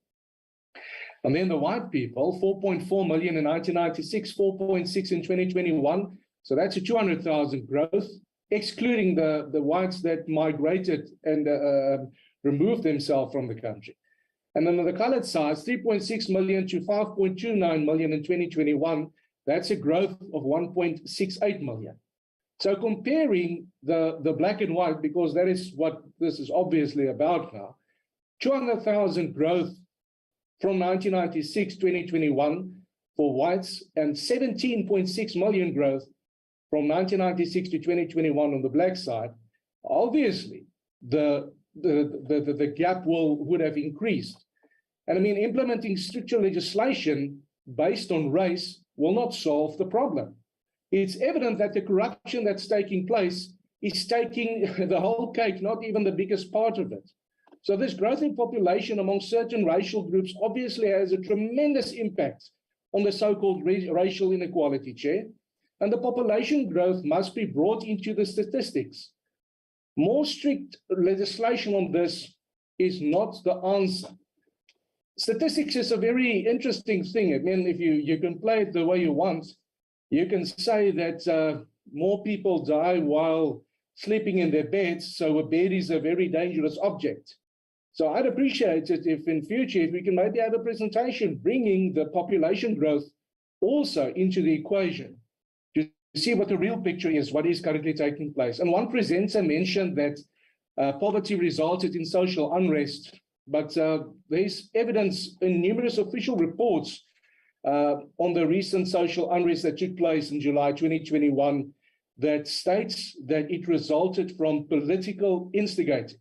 That's the source of it, and that it might happen again. And through you, Chair, to Dr. Masuku, I do not agree with your view on the possibly looking at making voter registration a prerequisite on the issuing of grants, because that might look as if votes are bought with grants. Thank you, Chair. That's all from me. Thank you, Honorable Titoit. Honorable Njatu, before you come in, I'm just told that in our presence, we have the Chief Whip of the NCOP, Ntate Mahai. You're welcomed, and feel free to participate if there's something that you want to talk to. Honorable Njatu. Thank you, Chair. Thank you very much, Chairperson. Good morning to all the members. Chairperson, I think one needs to just re-emphasize that the engagement of the committee with FFC is of utmost importance. That we also in the same to strengthen our role in terms of oversight as a committee. So I will have two questions, clarity for FFC in regards to the agencies which are fighting corruption. FFC indicated that the nature in which resources are allocated to them might inhibit the fight against corruption, as their budgets are found within the department's budget votes. So my question then, Chair, is that what can be done to address this, and whether this will not affect the legislative framework, regulation, appropriation of resources? That is the first question, Chair. Then the second is also that FFC indicated the fact that debt sustainability is quite vulnerable in South Africa. Then the question is then, Chairperson, is that what can be done to strengthen this area? And please just to elaborate on that. Thank you very much, Chair. Thank you, Honorable Njatu. Honorable Mlombo, Comrade Fidel, please open your video. Thank you very much, Chair. Let me take this opportunity to join other honorable members in greeting you and all the honorable members, but also appreciating and welcoming the report that has been presented here. I think we must welcome the advisory role that this institution it's providing. And also I have looked at the recommendation, and always their recommendations are on point. They assist us at the different levels of government to be able to play a meaningful role when we engage with issues of financial governance. But I must indicate that we must appreciate the 1.9% GDP growth, taking into consideration that this 1.9% GDP growth happens under circumstances where we've got fiscal constraints and microeconomic challenges. But also, I appreciate that the reports indicates that there has been a slight decrease in terms of unemployment. It would therefore seem that the challenges that we faced with regards to the impact of COVID-19, the July unrest, and the floods, we are able to respond to those challenges in terms of the systems that we have put in place to ensure that there is, in fact, financial recovery. That gives confidence that at least there is an improvement in terms of the financial management and the financial recovery. My challenge is with regards to the government debt, which is ever increasing, and the cost of servicing that debt, it's increasing on daily basis. I think that is something that all of us, irrespective of our ideological standing, we must be worried about that, because the money that is used to service that debt is the money that was supposed to be invested in terms of job creation and growing the economy of our country. But that money now is being used to service that debt. But what is most worrying is that it seems that the money that we borrow from other countries, it's only invested in consumption processes. They are not invested in terms of creating projects that will be able to plow back to the economy and contribute towards job creation and economic growth. So that is in fact my worry with regards to the debt, and maybe if we could get an advice as to, because it would seem that we are permanently trapped in this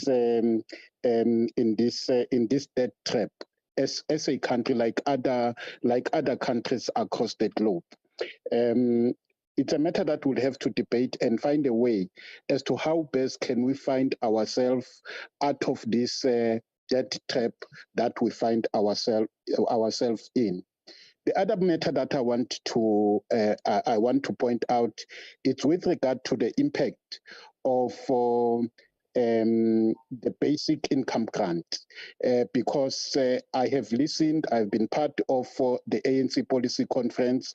It would seem that a decision has been taken that the basic income grant would have to be implemented.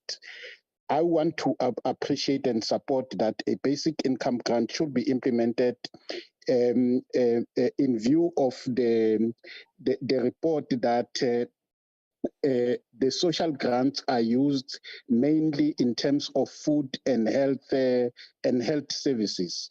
So it will be proper that we improve on what we are providing now and move towards the implementation of the basic income grant, so that that money it comes back to the economy. It's invested in the economy in terms of food and other health services. My last comment will be in a form of a question. I heard in terms of the report is indicating that there need to be a partnership between the government and private sector in terms of the child support policy initiative. I could not find out as to how that could in fact be possible. If the reporters can indicate to us as to the mechanism, the modalities, how do they see that being implemented? But in overall, I appreciate the report and I appreciate all the recommendations that have been provided. Thank you very much, Chair. Thank you very much, Chief Whip, Mpumalanga Legislature. Comrade Karim Yunus. Thank you, Chairperson. Very much. Yeah, it's just that sometimes we're not fast enough to open that very quickly. Yeah, I also think it's a good report, Chairperson, for what it's worth. Maybe it's a very subjective sense, but I think that things have improved in the quality of what the FFC presents to us in Parliament compared to some years ago. So we thank them for that. The issue, though, I'm a bit puzzled by, maybe it's just myself, I didn't get it, but they talk about addressing socioeconomic challenges through fiscal transparency, but they don't spell out what they mean by fiscal transparency. I mean, the way I have understood it, Chairperson, as I'm sure most of us, is whatever the difficulties around the way the budget is managed by Treasury, they've been especially transparent. In fact, as you know, and I'm sure the FFC even more knows, they've been in the top 4 in the world all these years, sometimes number 2 in the transparency of the information they make available. So perhaps you can explain to us what they mean by fiscal transparency, implying somehow that if the Treasury was more fiscally transparent, then the strategy towards addressing these issues will be better able to be implemented. If that's the case, can you explain why? Secondly, given the importance of the BIG, I'm not sure why it wasn't actually mentioned, but since we are where we are, and since the issue is coming up, and since there might be something happening in the MTBPS about it, and certainly possibly next year's budget, if the commentators and some of the things that some of the officials hint at is anything to go by, the question is, we've raised this before with the FFC, this big issue about BIG, right? So right now, it seems that the main focus is on a possible wealth tax. So the first question is, does the FFC think a BIG is feasible? If so, why? If not, why not? Secondly, what do they think, if they have any view collectively, or about the use of a wealth tax to fund it? And thirdly, there's this thing about the BIG might be simpler just to give it to every person, including you and me, Chairperson. And then, we pay it back in the way of tax. Do they have a view on that? Now, if they don't, fine. But at some stage or the other, Chairperson, we need them, maybe on the eve of the MTBPS, to come back and offer us some of those views. They might help us. Then on the issue of district and local municipalities, it's a whole story, Chairperson. And we've discussed it in different ways, and we keep saying the same thing. Somehow, I think Pelelani, Glomo, and others was helped to structure a debate around this so that we move forward. Firstly, the whole idea was that we would move resources where appropriate from the stronger municipalities to the weaker. So if it were very strong, like take my municipality from Sundusi, it's part of a bigger district, Kudunglovo, and the question is, the smaller, weaker municipalities that belong to the district, they should surely get some sort of support from the local municipality. So for example, we will have more engineers, let's say in our municipality, right? And a smaller municipality won't. So, you can share an engineer maybe on Mondays or Fridays every week with smaller municipalities. And districts means to distribute the resources in an entire region, so to speak, or sub-region to, weaker municipalities so all of them can function. Then came this whole debate. I was very fortunate, Chairperson, that when the white paper was processed, I was in the committee and I shortly took over after the white paper to help to process the legislation. One of many people that played a role in that. And we had endless discussions about the relationship in district and local. And it came to be that we never understood it'll happen the way it has. It's less a problem with the model and the concept of the model, in my view, than the way it has been applied. And how even the distribution of powers and functions of districts and locals has become imbued and embedded in the fights between RECs and BECs and all that, and sub-regions. So we're going to broaden the politics of the ANC, regrettably. In those days, we didn't foresee this happening, but there it is. And there isn't time to discuss all of that. So it's quite complex. We should not, in my view, forego the two-tier model. We should not forego the idea of redistribution now more than ever. But we need a differentiated model, not just of the district powers and functions, which is there in the legislation, but also in what different metros get. For example, a metro like Joburg or Cape Town is far more powerful than a metro like Kimberley, right? So they can't all be allocated the same powers and functions, right? And that relates to the issue of what the role of the province is. It's a very complex debate.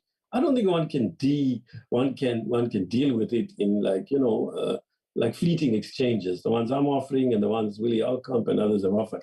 Maybe, Chairperson, since this keeps coming up and it gets boring because we say the same things, the committee might want to facilitate a discussion on that at some stage in cooperation, maybe with COPTA, because they know more than we do. Then finally, Chairperson, we all say, what good work? And we think that increasingly to the FFC, and they need to note the compliments. Often they feel Parliament is too tough on them, and sometimes we unfairly are, but we also acknowledge when they do well. But then what is the meaning of all of this unless it gets implemented? Treasury is not bound to accept them. It's an advisory body. But Parliament actually can put a lot of pressure, Chairperson. The two committees, particularly two appropriations committees, can put a lot of pressure on the executive, on Treasury, to implement those things we agree with. So the question comes back to us, Chairperson, and particularly you, our leader. What are we doing about the proposals that we agree with the FFC that Treasury doesn't buy into? What are we doing about that? Shouldn't we have a list of things and hammer Treasury and say, hey, listen here, FFC said this to you. Can you explain why you didn't do it and why? Bring FFC back in and so on. Whether that can be done, given the practicalities of the number of days we sit and the fact that we have our provincial colleagues and comrades here, I don't know, Chairperson. But look, there's no use us saying, oh yes, very good proposals, and then we move on. We have to do more to hold the executive to account to those things that we as Parliament think are what the FFC is saying as valid. Thank you, Chairperson.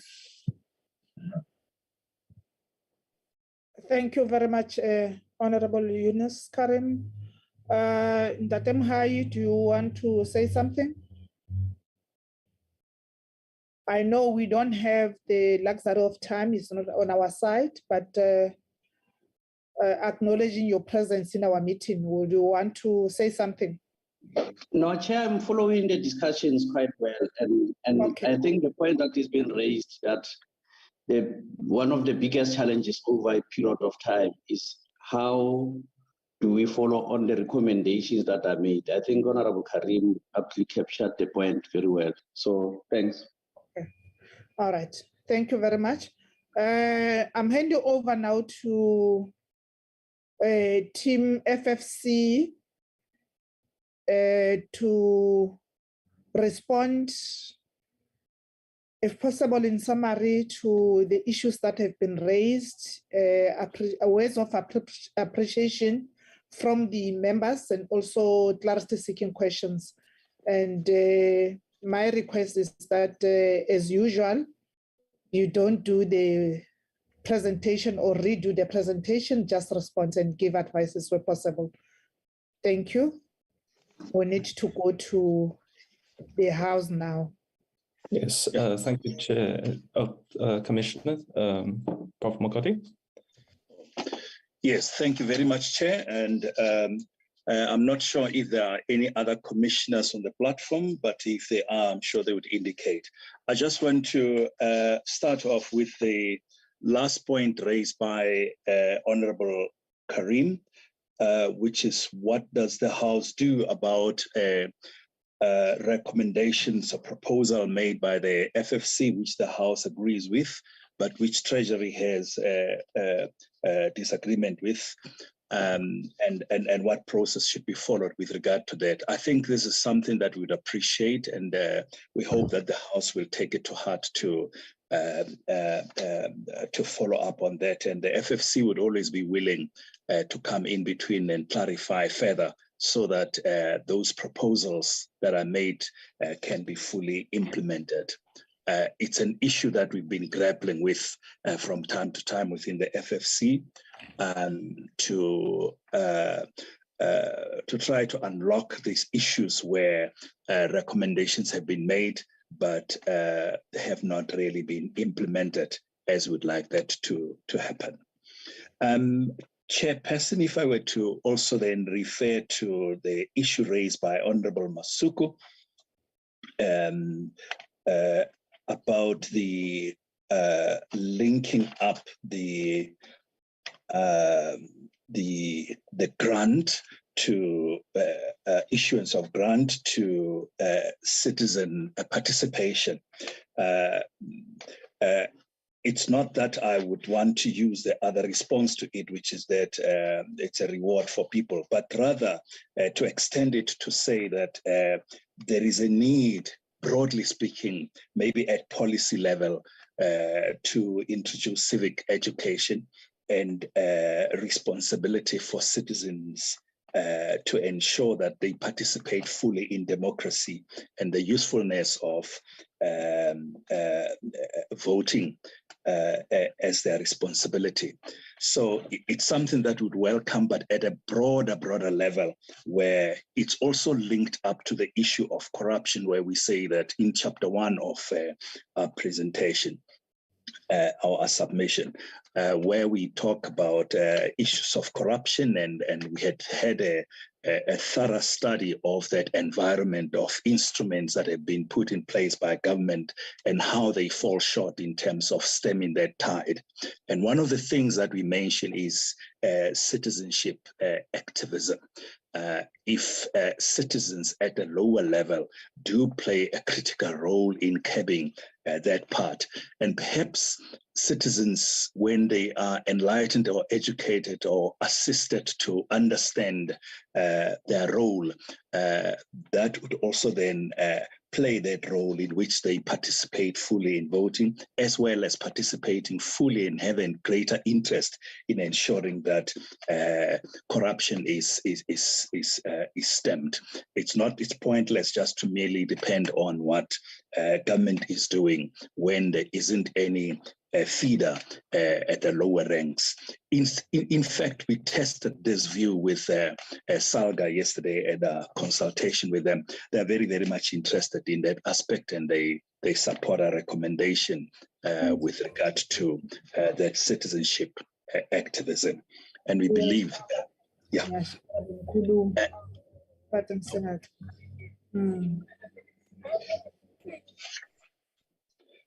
and also this links also to the chairperson, to the issue of raised by Honorable Ryder of Public Procurement Authority, which we recommend. That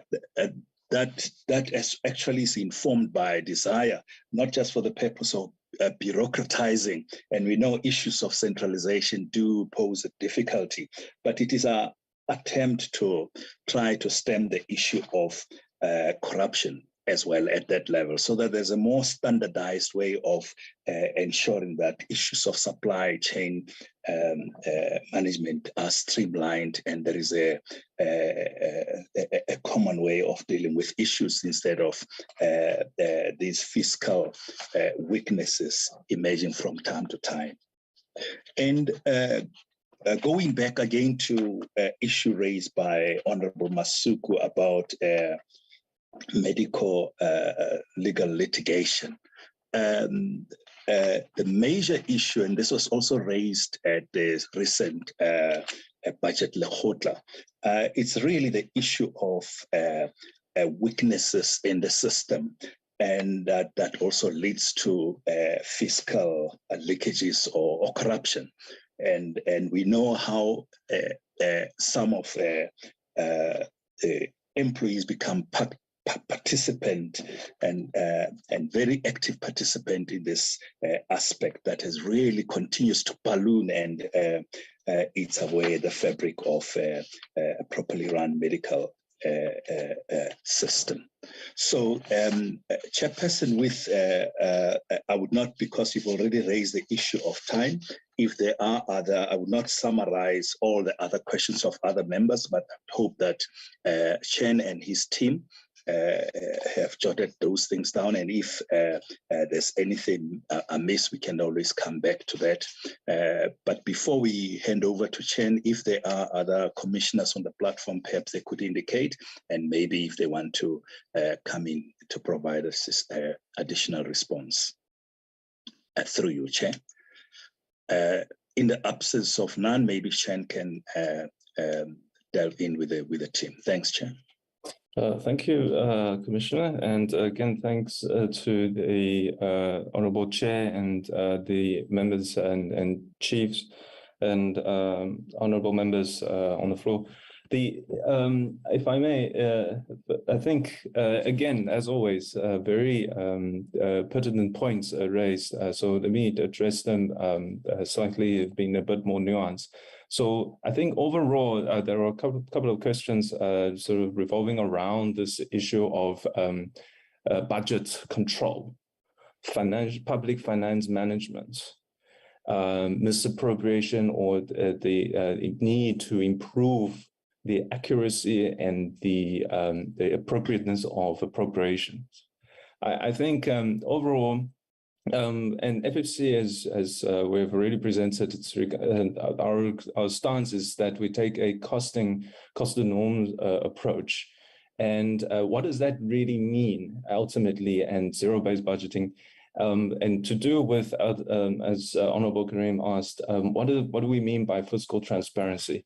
Despite, of course, ironically, we do have, yes, globally recognized top one, and silver medals of budget transparency, is that it's actually not that transparent at the end of the day. If it was, then why do we still hear about 400 million that went to purchase something that never, that never realized, or a significant,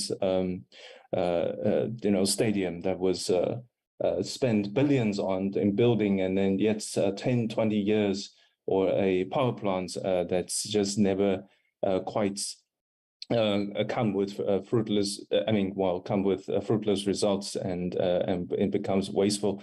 And many of those expenditures, I think, are at the end of the day still, these financial flows are very opaque and very ambiguous in its outcome, and in terms of service delivery. Another example, I think, still.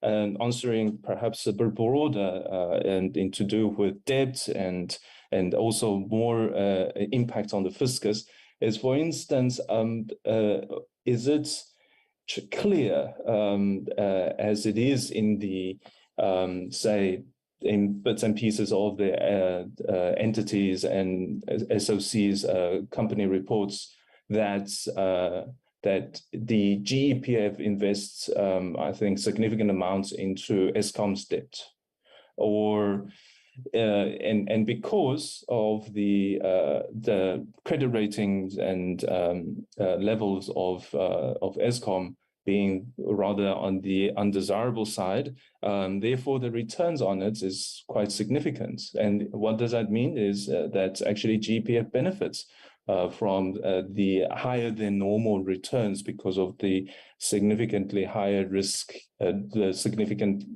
riskier investment that is with the SOCs. However, at the same time, we also have government guarantees supposedly sort of serving as guarantees to protect, to ensure that the investment on SOCs debt and the debt portfolio does not go into default. So overall, all these very intricate links and financial flows.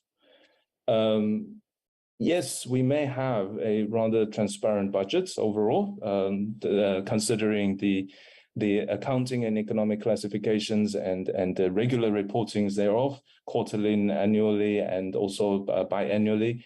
But these nuances, I think, and the details and of these and how these money flows and benefit one another, the vested interest they call it sometimes, when it becomes a rather sort of unfavorably colored, are not that transparent.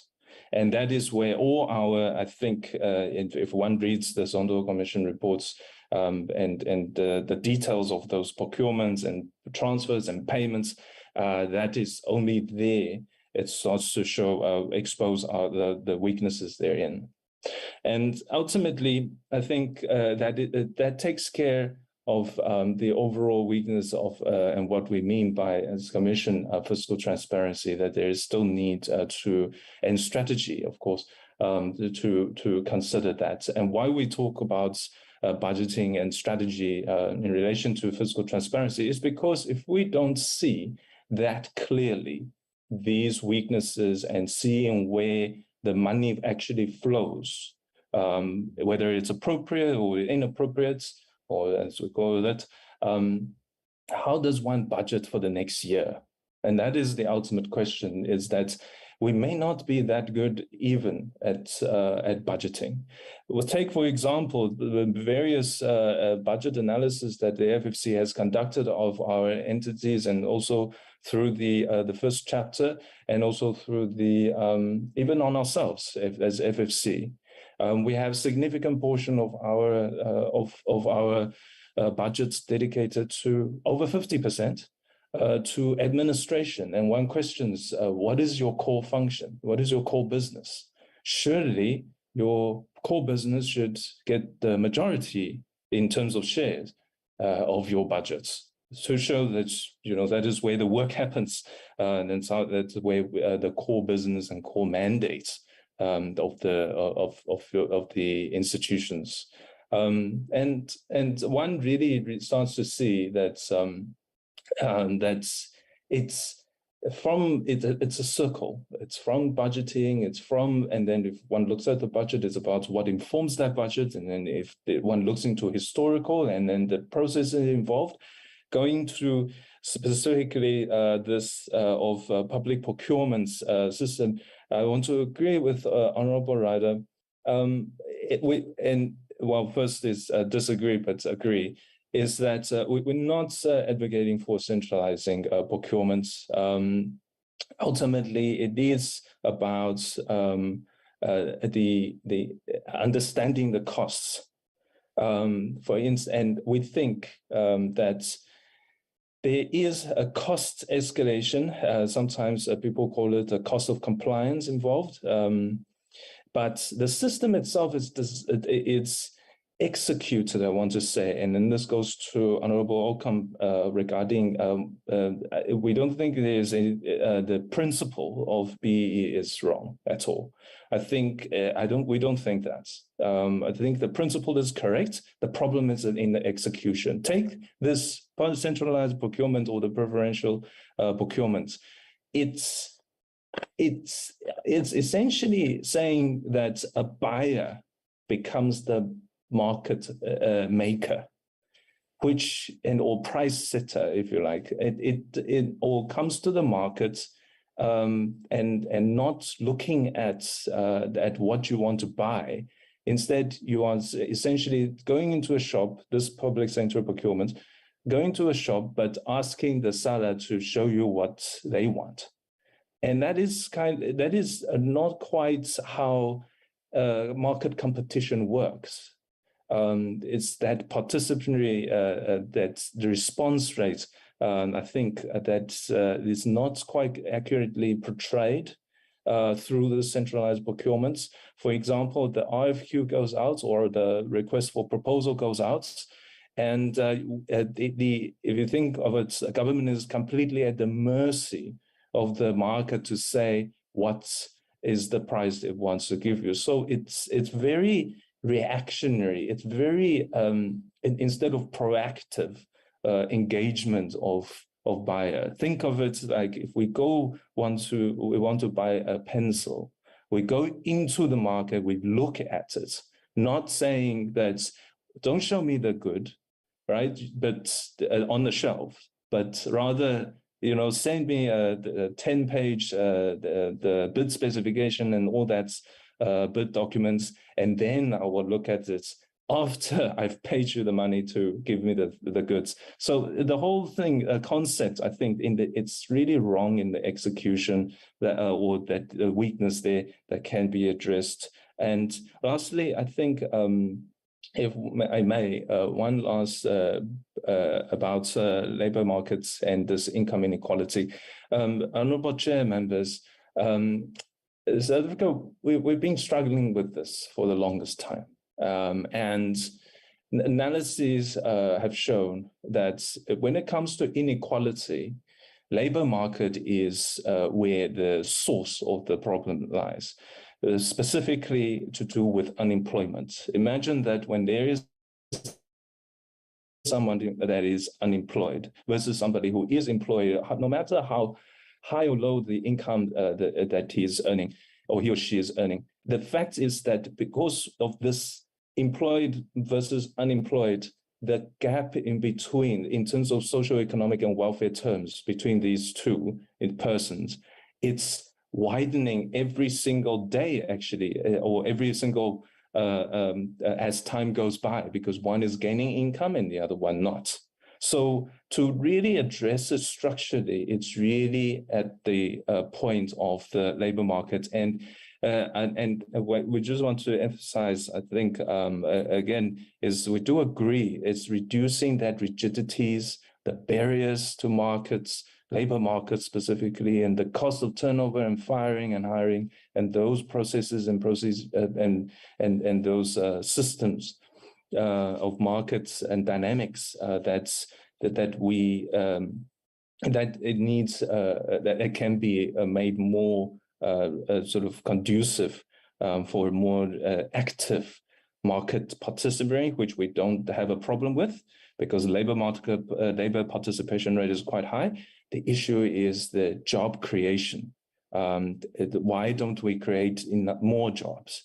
And lastly, I think relating to that is that you saw the sort of polarizing structural income salary of the public sector versus that of the private sector.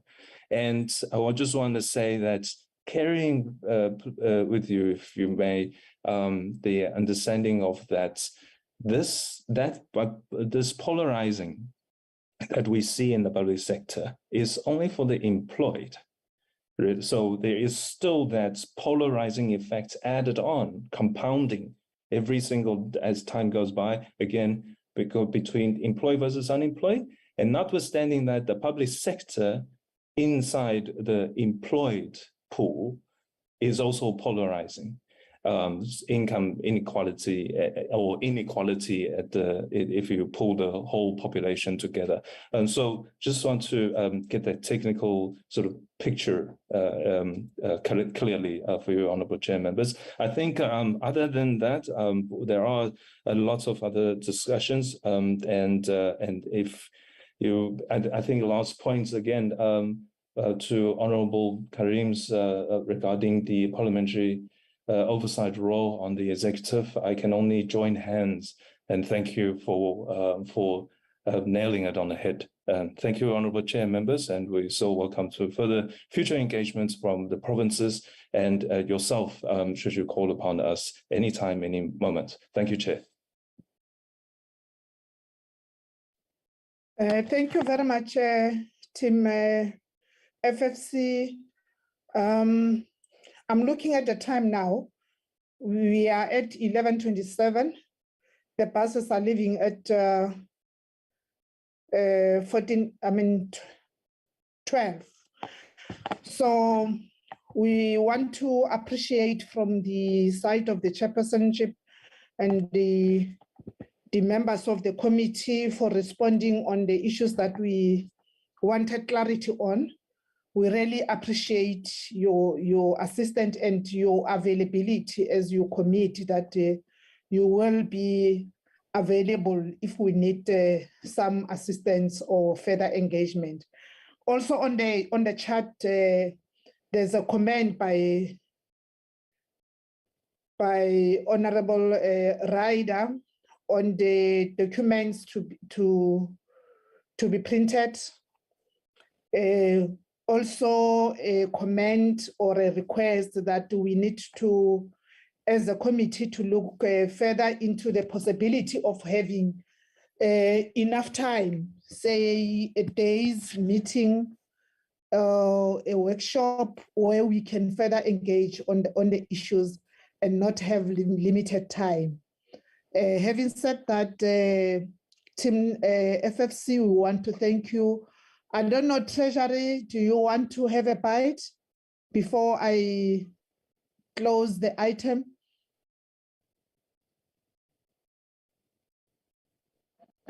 Thank you, Honorable Chair, a good day to yourself and honorable members. Now, just to indicate, Chair, that we covered, we have received the recommendations from National Treasury. We have until 31st August to give our inputs. So we'll be making use of that opportunity. Thank you very much, Chairperson. Thank you. It's always good to hear your voice, ladies. She's from Treasury in Mpumalanga, former colleague of mine. Thank you with that. Honorable members, I will request the administration or the secretariat to flag the minutes. We have only one set of minutes to deal with, and we can release the other participants. Thank you. Thank you so much. Thank you. 22nd of June, 2022.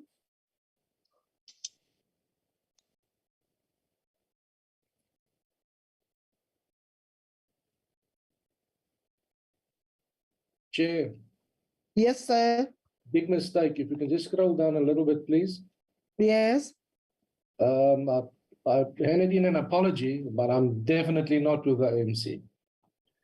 And also, there's also a mistake there. But you apologize, you were not there. Immediately. Were you not in the meeting? Did you have an apology? I'm part of the ad hoc committee, Chair, on the flood disaster. So I didn't participate in this specific meeting. I think there was two big mistakes, because also from Nita they said Freedom Front Plus. Our apology. The biggest mistake is that those three syllables that was written next to my name. Thank you. No, I'm very sorry about that. Also on behalf of Nita, my apologies.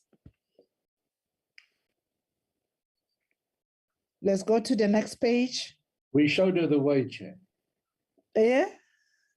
You showed her the way. The correct way. Okay, please don't tempt me. The chief whip is on the line, so I must behave. Okay, it was a very short meeting. We are at the end of the meeting, of the minutes. Can I get a mover for the adoption of the minutes? Good afternoon, Chair. Yes, sir. Yeah, Chairperson, the minutes are correct and accurate, so I propose the adoption of the minutes. Thank you very much. Thank you, Honorable Njatu. A seconder?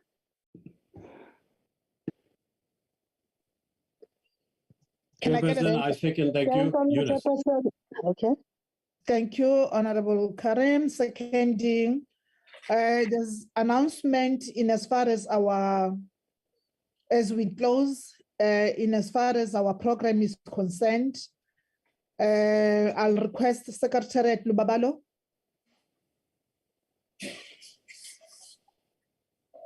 Yes, Chairperson. Thank you, Chair.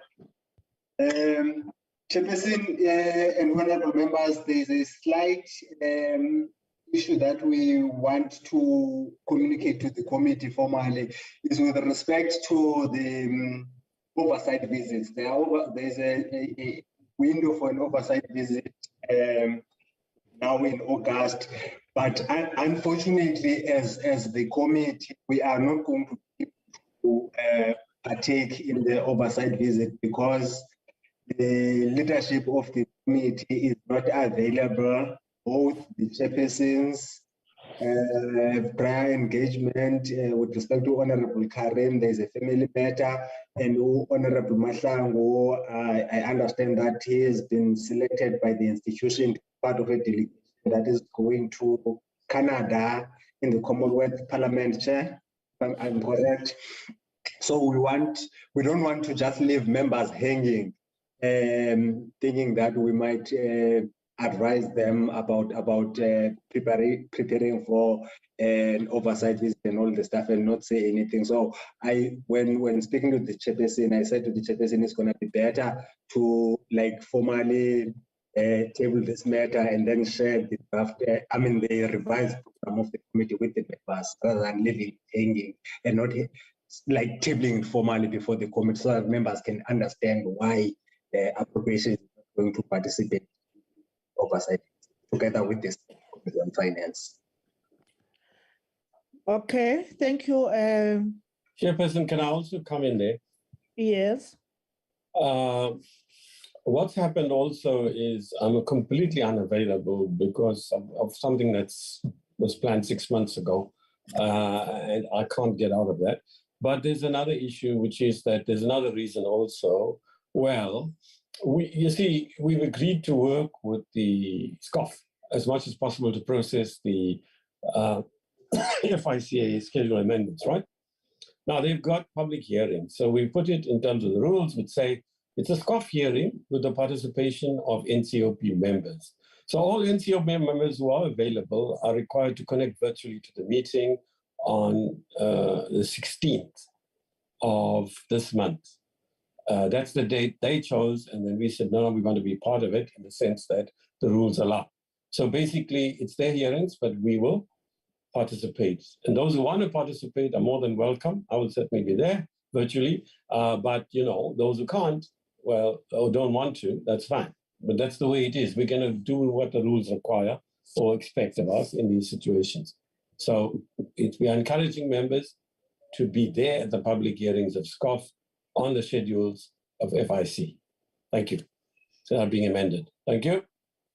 Thank you very much for that clarity and update. The amendment on our program has already been submitted to the leadership of the institution, has been approved. I know that those members who will not be part of the delegation from our committee, except from Mr. Karim, who has another commitment, they have other committees that they are participating on. They can join the committees, those other committees in the oversight week. So having said that, honorable members, let me take this opportunity to thank you very much for the robust discussions and interrogations. We will further engage even outside the platform to look at the possibility of setting aside, even though it's difficult, but we would love to have enough time to engage on these issues, because it's only for the best and the benefit of the public that we are representing here, and to empower us. Thank you very much. Let's move. The buses are here already. Thanks very much.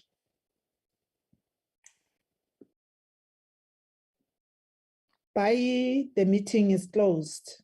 Thank you, colleagues. Keep well. Thank you.